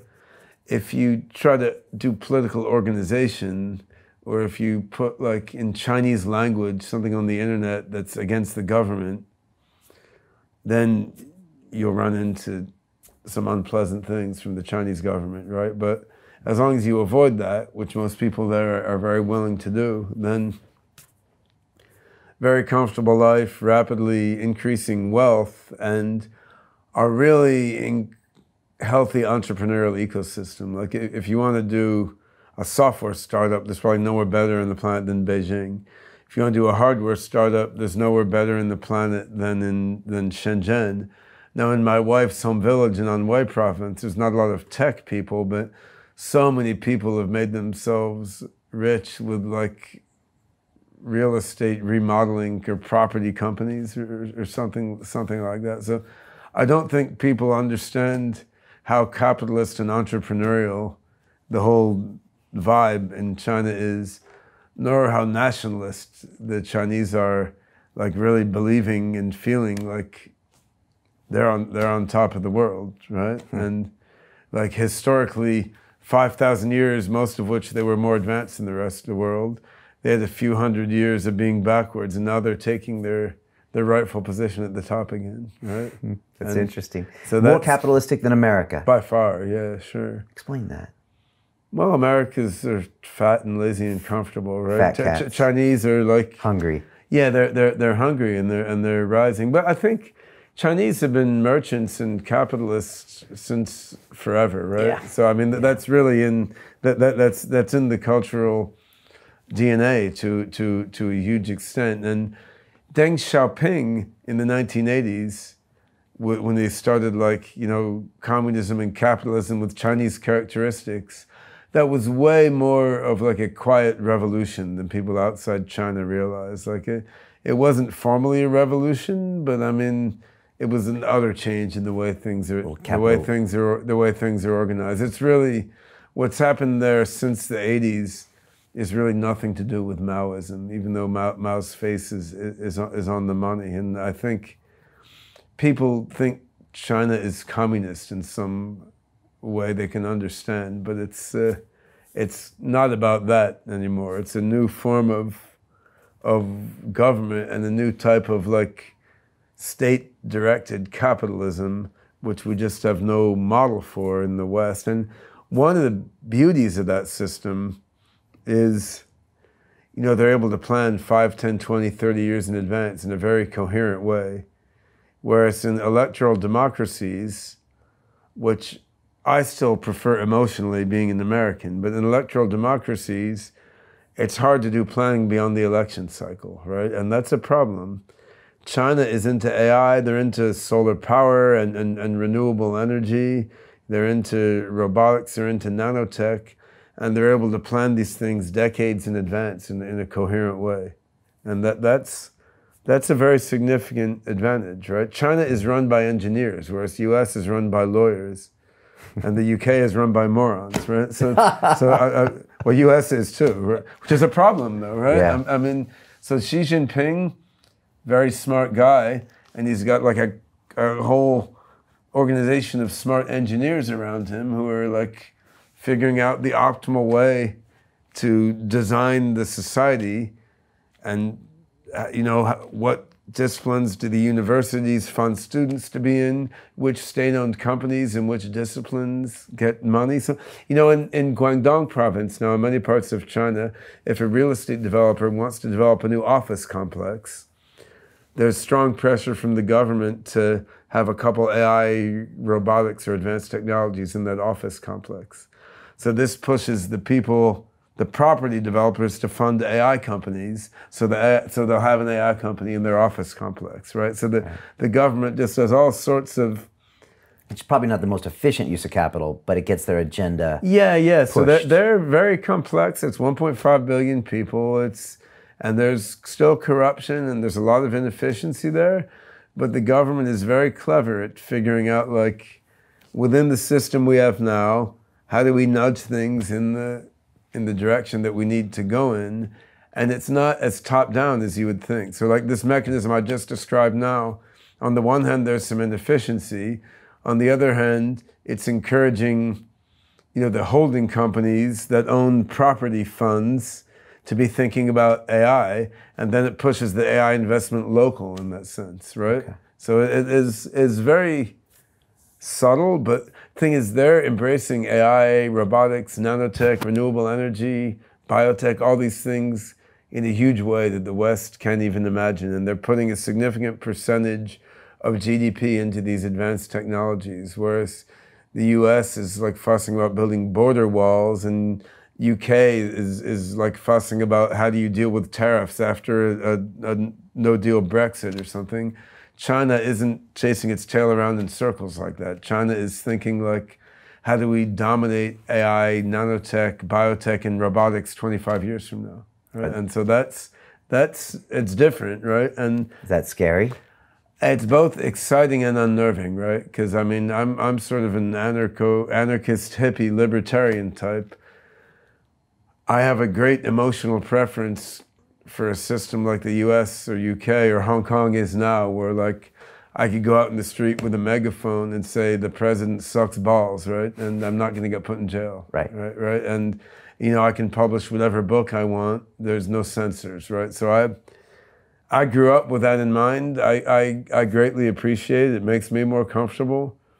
Having, you know, parts of the internet blocked when you're in China, I mean, that's very annoying to me. It doesn't affect me personally because my mobile phone has a Hong Kong SIM card, and then you're not blocked in China, actually. Okay. But I mean, just the concept kind of rankles me, right?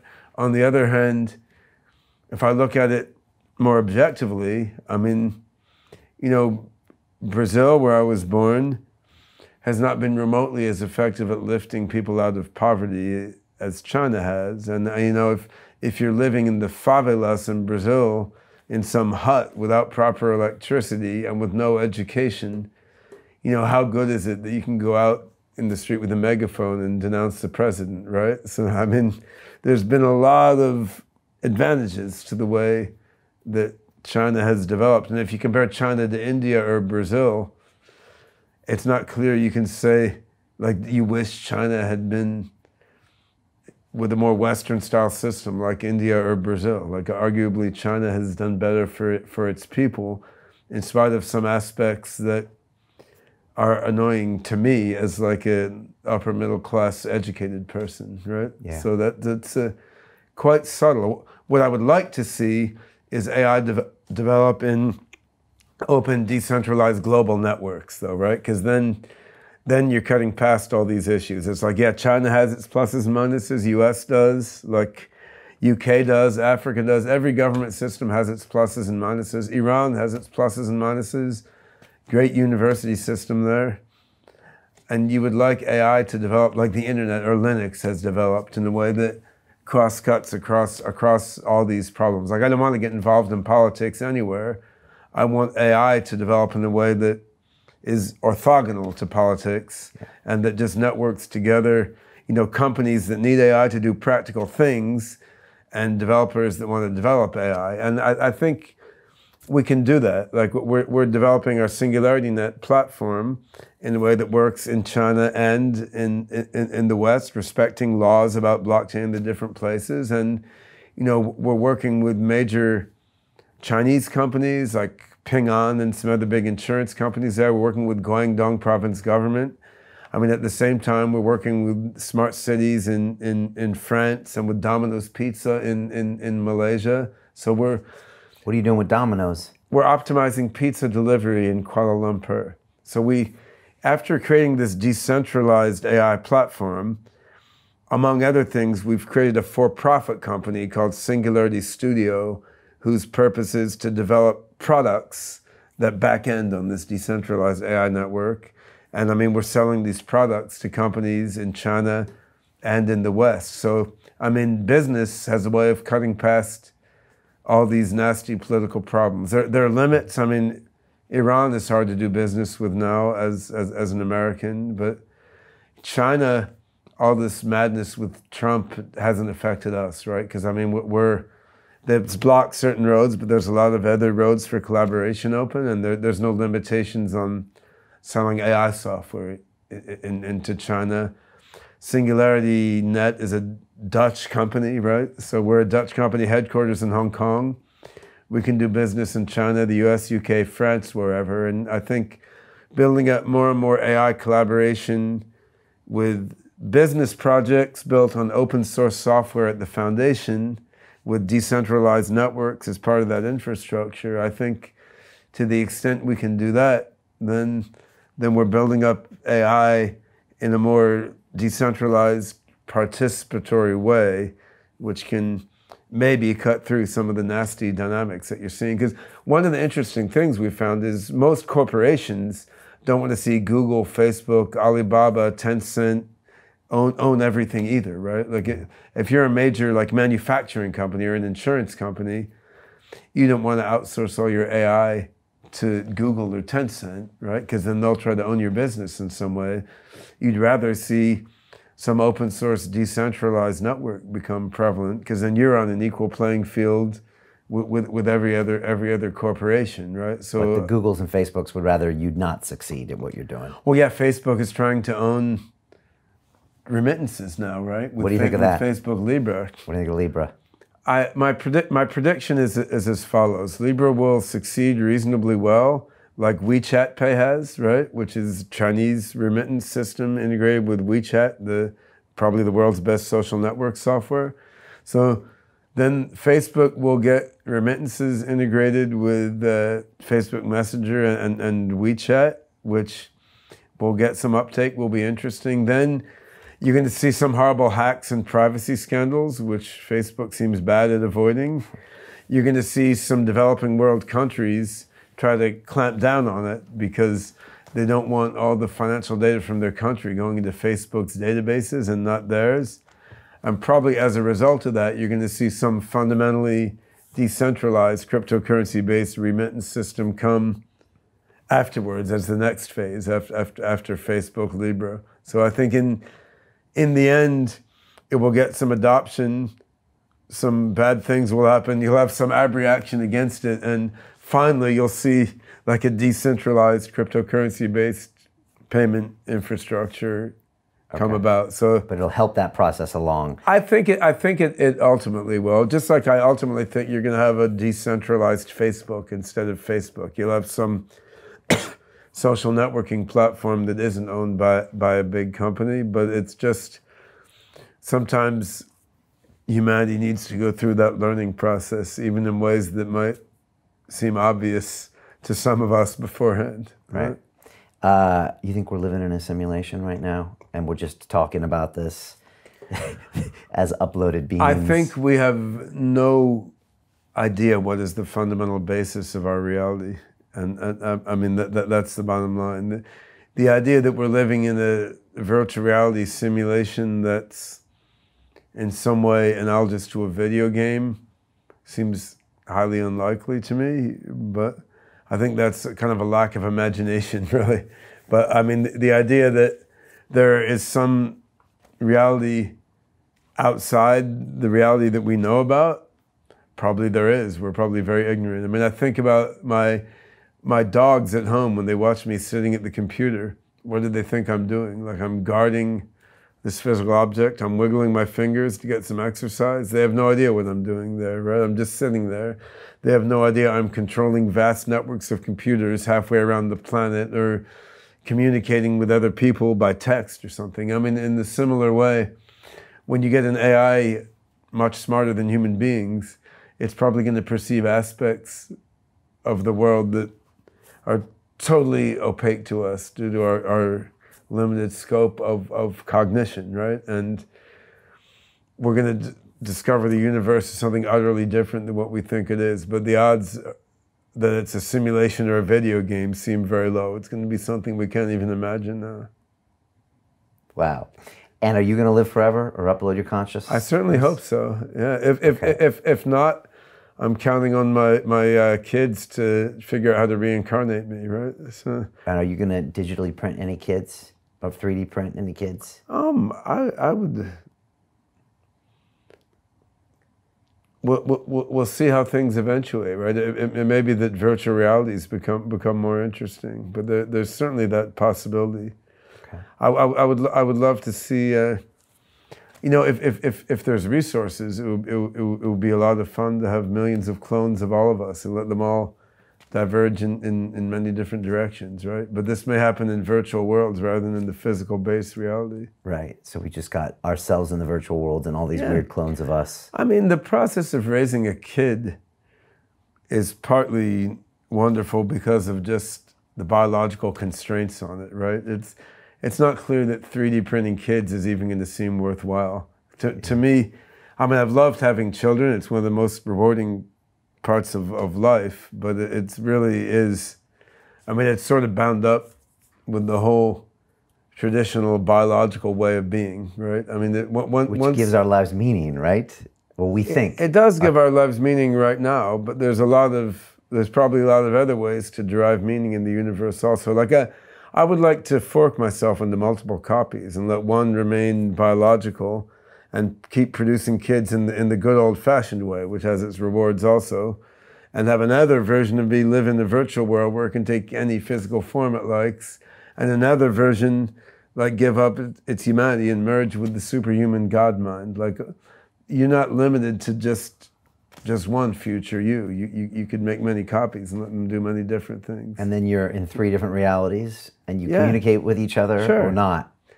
You can, but it will be interesting because the version of you that uploaded to become one with the superhuman God mind may be evolving at 10 billion times the speed of the human version of you, right? So it won't necessarily have much to say to that human version. Like between each word the human version said, there would have been like billions of years of subjective time by the superhuman mind version that would have drifted off in some totally different direction, right? So the thing is I hope to live long enough to experience all this. I'm sort of at the cusp, I think, right? Because I'm 52, so if we really get the singularity by 2045, I'll probably be around by then. I'm in reasonably good health. Right. Far from guaranteed, right? 25 years? Yeah, 26 years? right. Okay. So I mean, my parents are in good health in their mid-70s. I should still be around then, but you never know for sure, right? And on the other hand, if the singularity came in 2070, which is what my father predicts, right, then unless we get some radical medical advances, I'll be dead by then. On the other hand, we're looking at a strong potential of radical medical advances, and those could occur even before a full-on singularity. So I think whether you and I survive to see all this is going to depend on the specific rate of advance of various technologies that are currently under development. But I mean, my kids, my granddaughter, who's 14 months old now, they're going to see the singularity unless something really unfortunate happens, which is amazing.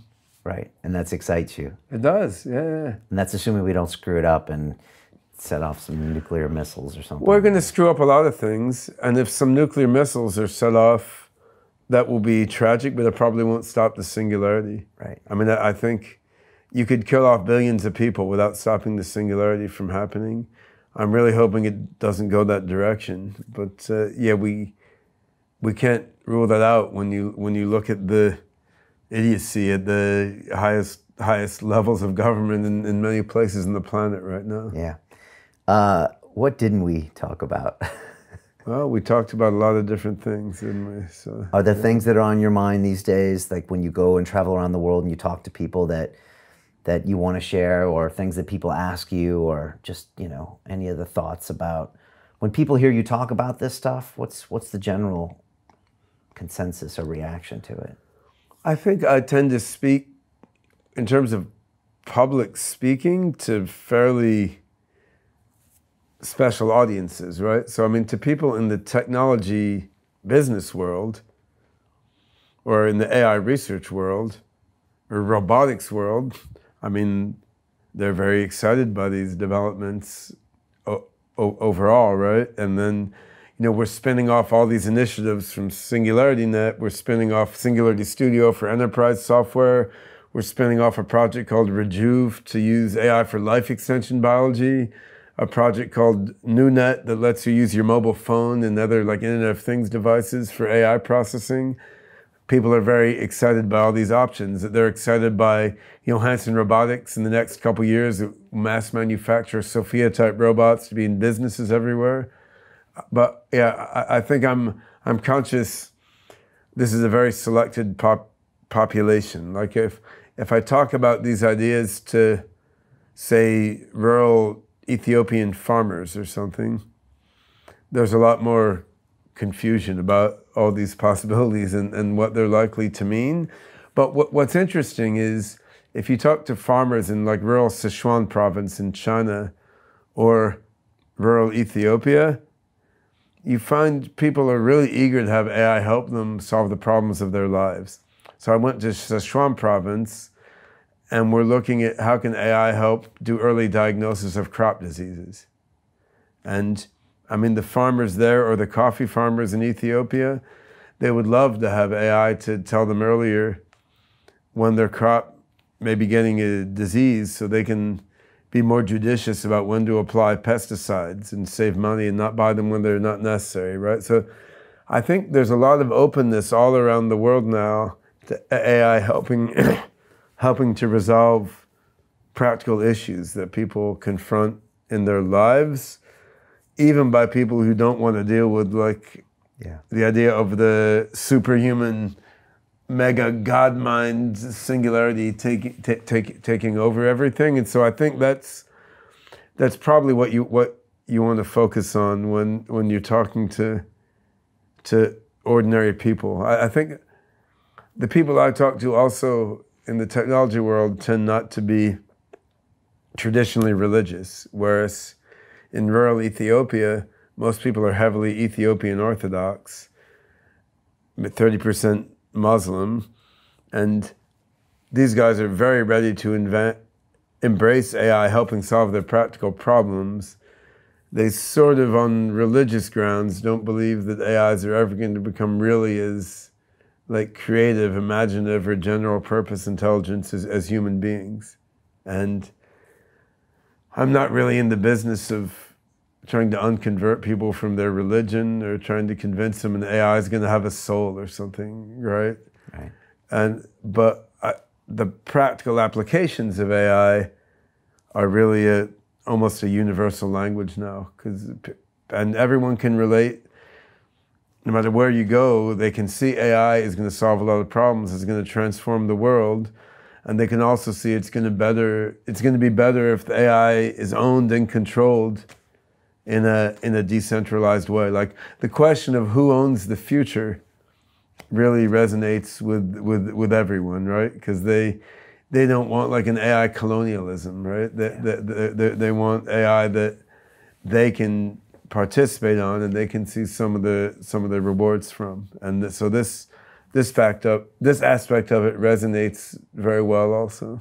Tell me something about you. What is something you do every day that's just non-negotiable that allows you to keep being who you are and stay productive?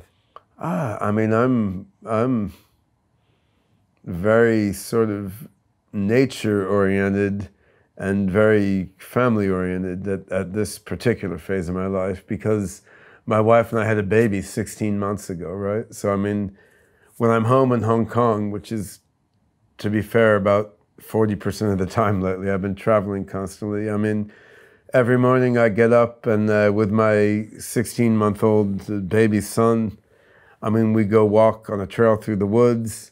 We go play in the water. We live near the ocean. Play with the starfish. Watch the flying fish jump up and down. There's like free range cows wandering around, and wild pigs and monkeys and so on. So, yeah, to me, being grounded in nature every day is, highly mental peace inducing, and being engaged in nature with a little baby is also very interesting, because the baby is like they're one with the moment that they're in, right? Like if you're out there splashing in the water with the starfish and the baby, like that's the whole universe at that moment. So most mornings I try to meditate 15 or 20 minutes also. So I mean, we have a rooftop balcony, you have a beautiful view of the ocean and the mountains. It's right near the sea. It's very fresh air. So that's, again, being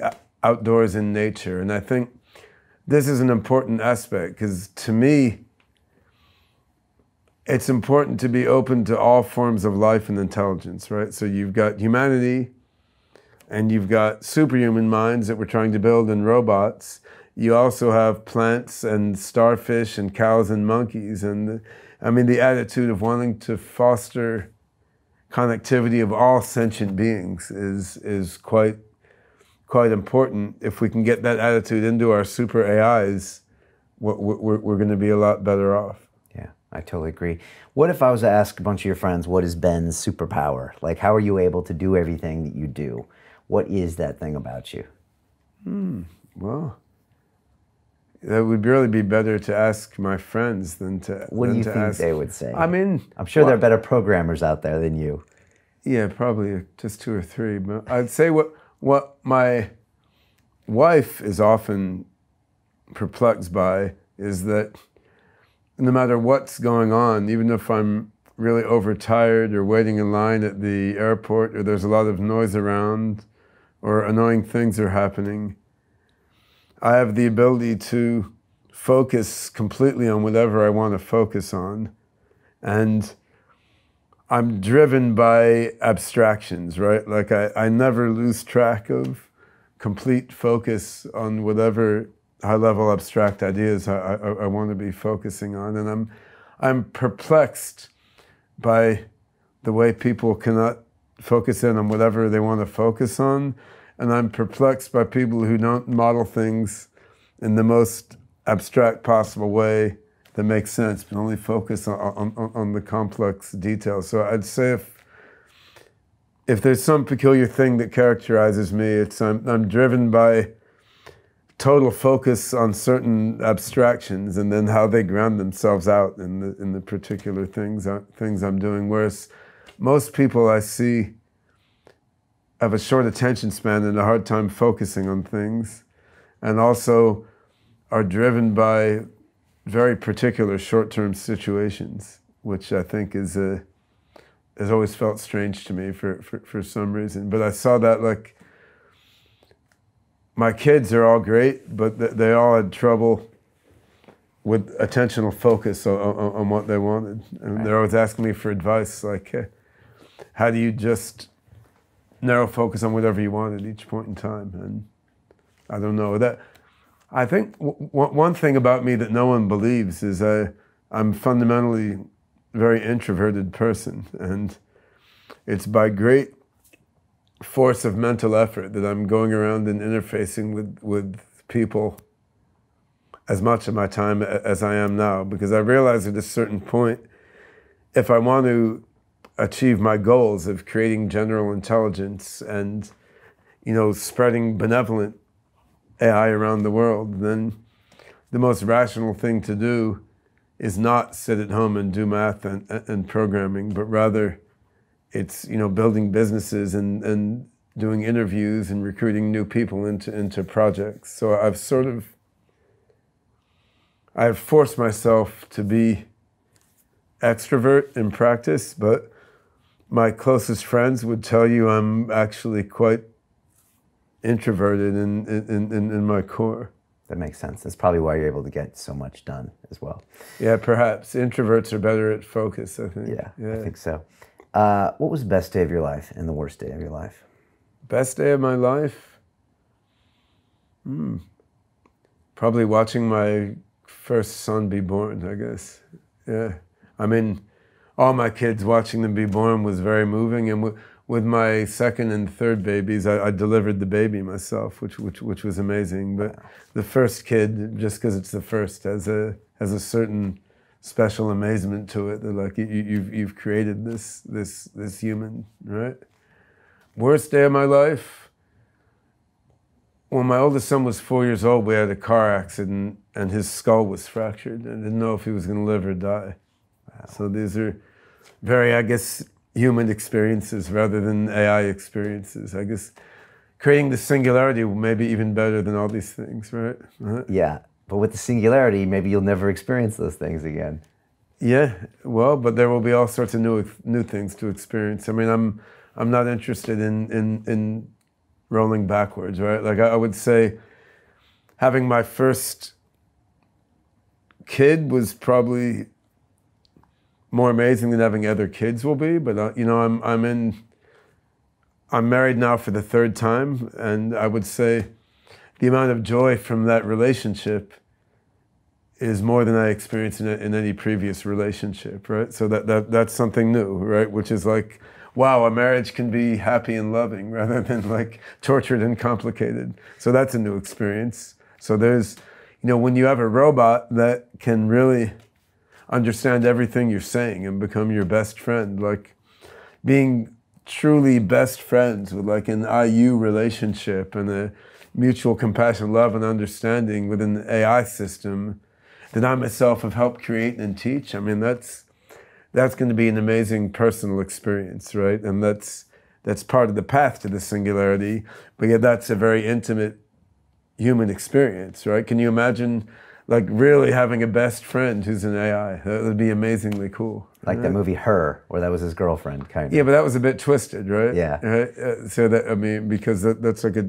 twisted one-way love relationship or something. But something that would, no, I can imagine that. It could be really cool. Yeah. Someone who is witty and knows you, it can challenge you as a friend, but is actually an AI.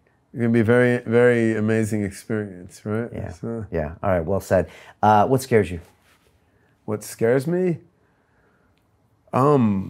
Mostly, well, dying still scares me.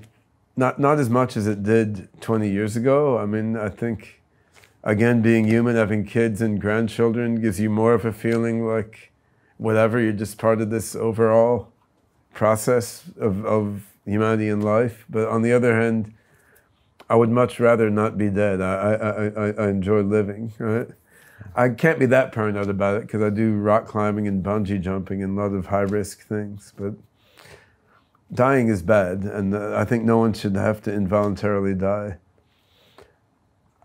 In terms of broader issues, I mean, if I look at the leaders of most countries now, and if I look at how large corporations are operating, I mean, as we've already discussed, the idea that the first superhuman machine could be, say, a soldier who's loyal to Donald Trump, or like a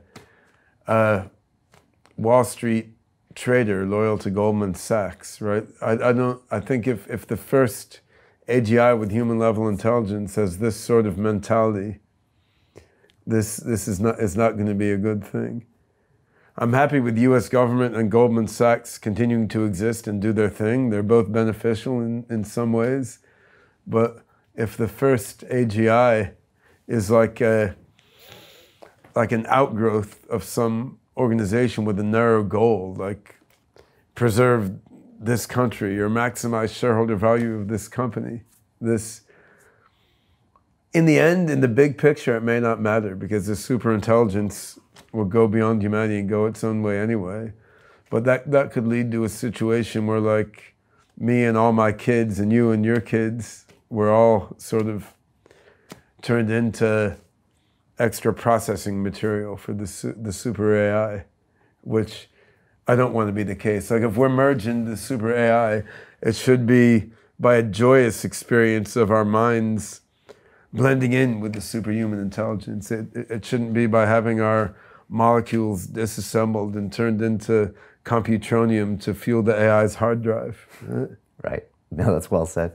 What would we be surprised to learn about you, Ben? Something you do in your spare time, or some guilty pleasure, or something? I've been sufficiently open with my life. There's probably not much that's a big secret at this point in time. I mean, I play the piano every day. Really? I think mostly just improvising, but I compose a lot as well. Okay. But I've played the piano on stage before too. It shouldn't be incredibly surprising. I mean, I think honestly, my daily life is probably more routine and less interesting than most people would speculate. Like, I mean, we live in, it's a pretty nice village house in Hong Kong, but it's not like a mansion or something. And I mean, I live with my wife and baby, and eat meals at home and go walking around our village and play in the playground with the baby, and it's fairly matter-of-fact life in a little rural village. Now, what I'm doing when I sit down at the computer in my study is atypically interesting, right? But there's no like castle of crypto anarchy where we're sitting around all day served by humanoid Sophia robots or something, right? Okay, it doesn't look like that. Not yet. Maybe next year. We're working on it. Okay. Right? What keeps you awake at night? The baby. Yeah? He wakes up in the middle of the night and... Nothing else? Nothing else is on your mind? No, I'm a pretty peaceful-minded person, I think. I'm usually pretty happy just by my natural psychophysiology.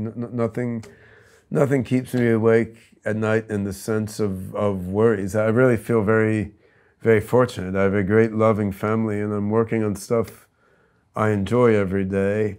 And I have a sense of optimism about the technologies that we're building and the good that they're going to do. And I would say, if I think about it rationally, I have to say we have no idea what's going to happen when we create superhuman AIs. On a rational basis, the data we have does not determine what's going to occur, right? On the other hand, in terms of a spiritual sense or an underlying gut feeling, I mean, my feeling is things are going to come out amazingly well.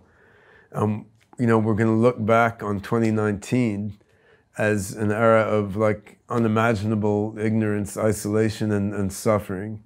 And we're going to be in a much more joyous realm of experience after technologies let us overcome, the limitations that we now have in our physical and mental lives.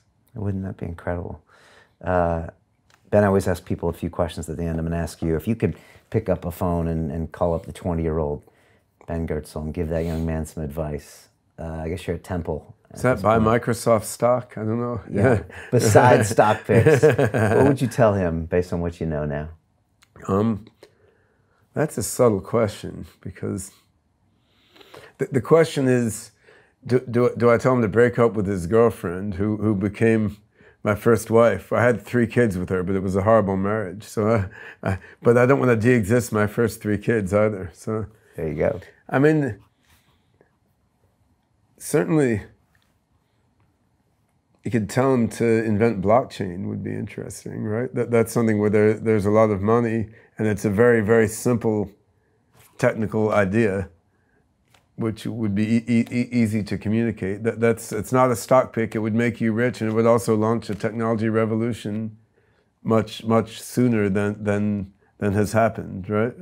Because there's a lot of things about AI that would be interesting to transmit, but those would be a very long conversation. There's a lot of subtlety and complexity, but it would certainly be worth transmitting that, like, multi-layer perceptrons, which were what deep neural networks were called back then. If you implement them on GPUs, we'll be able to solve face recognition and go, right? That'll be an interesting little tidbit, because those algorithms were well known back then, right, but no one quite knew that just accelerating them on GPU hardware would lead to such an incredible boost of performance. So there's some bits and pieces of technical knowledge which, if told to someone, in the 1980s who would listen, would have made certain aspects of technology develop decades earlier than happened, which would be quite interesting. Low bandwidth, high impact. Right? Yeah. Tell them to try DMT also. Earlier than yeah. Have your psychedelic experiences taught you a lot about the future, consciousness? Certainly, my psychedelic experiences helped me to understand how the mind works much better than I would have otherwise, and also give me a whole different perspective on life, the universe, and everything. I think I ended up much less of a hardcore rationalist materialist than I was before I started on psychedelics. And I did start at age like 15 or something, so I've been at it a while. With what, the DMT or acid? Acid, okay. Yeah. There was a lot of acid where I went to college. Okay, in Temple or in Oregon? No, it was in Western Massachusetts. I went to a place called Simon's Rock College, which is part of Bard College. Bard, right, yeah. But that was certainly, that was well before I was 20. I'd tripped on a lot of different psychedelics, and you do get the clear sense there that human understanding and the reality that we think is the be-all and end-all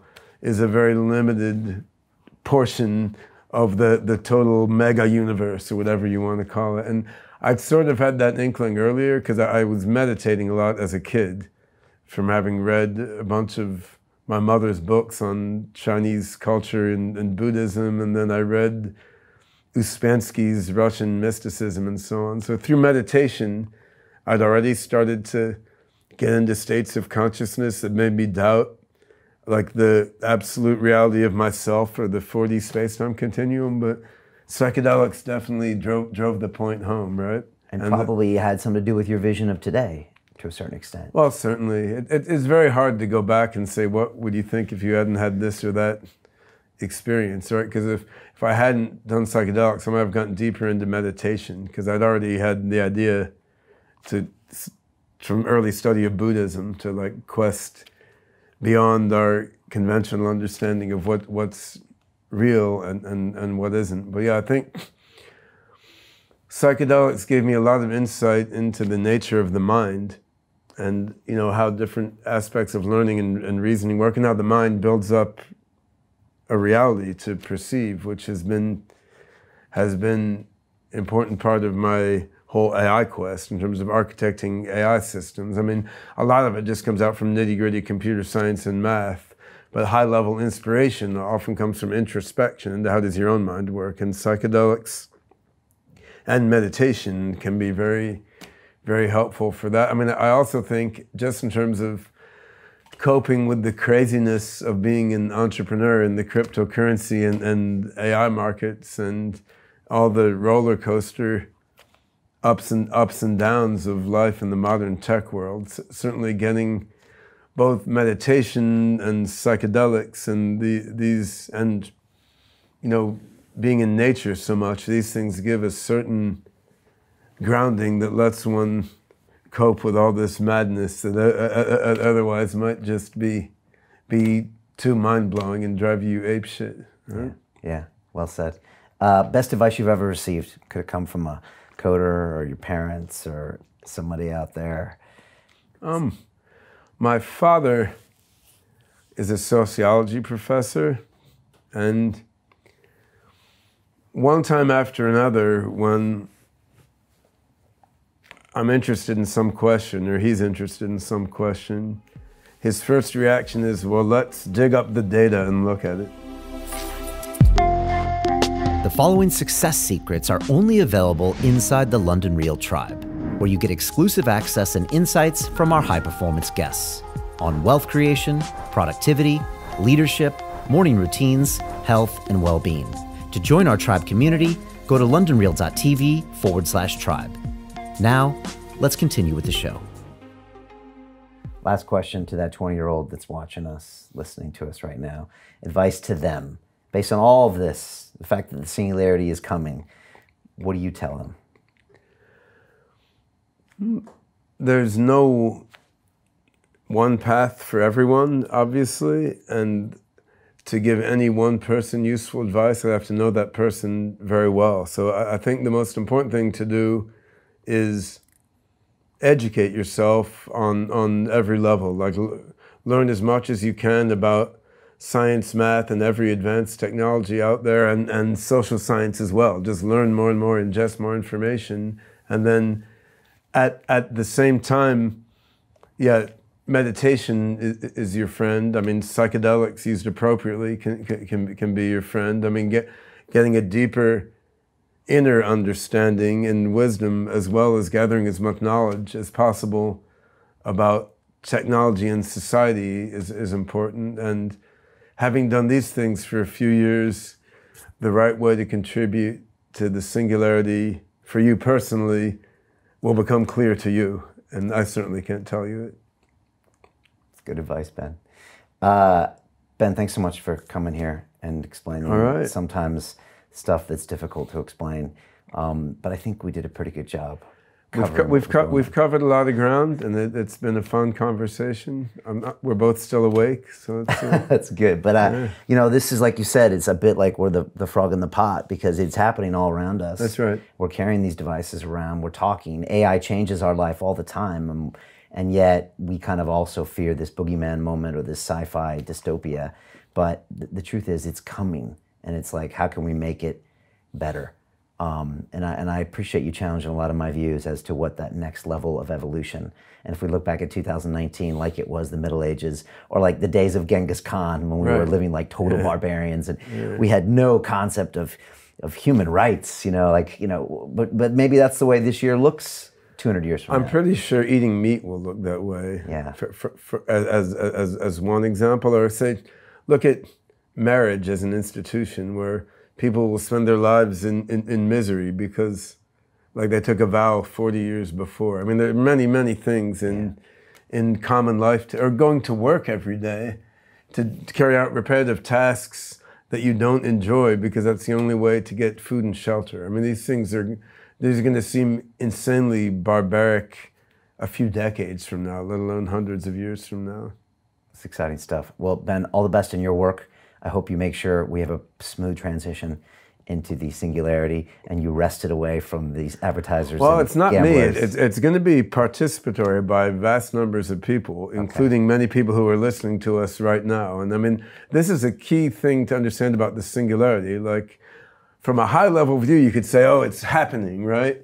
But actually, this happening is the collective effort of all of us on the planet, right? So for this to transition to the singularity, to come out in a beneficial way, I mean, this needs participation of vast numbers of people, and it needs creativity by vast numbers of people in figuring out the best way to help, right? And without that, the odds of a beneficial transition are much lower. And I mean, this is much of the reason I'm doing interviews like this, right? It is because I want people who are listening to this interview to start deeply thinking and to start learning and studying and to be figuring out, you know, how they can best contribute, just as I've done in my own life. And without that, it's going to be haphazard, and haphazard means the path to the singularity will be controlled by a few governments and large corporations, and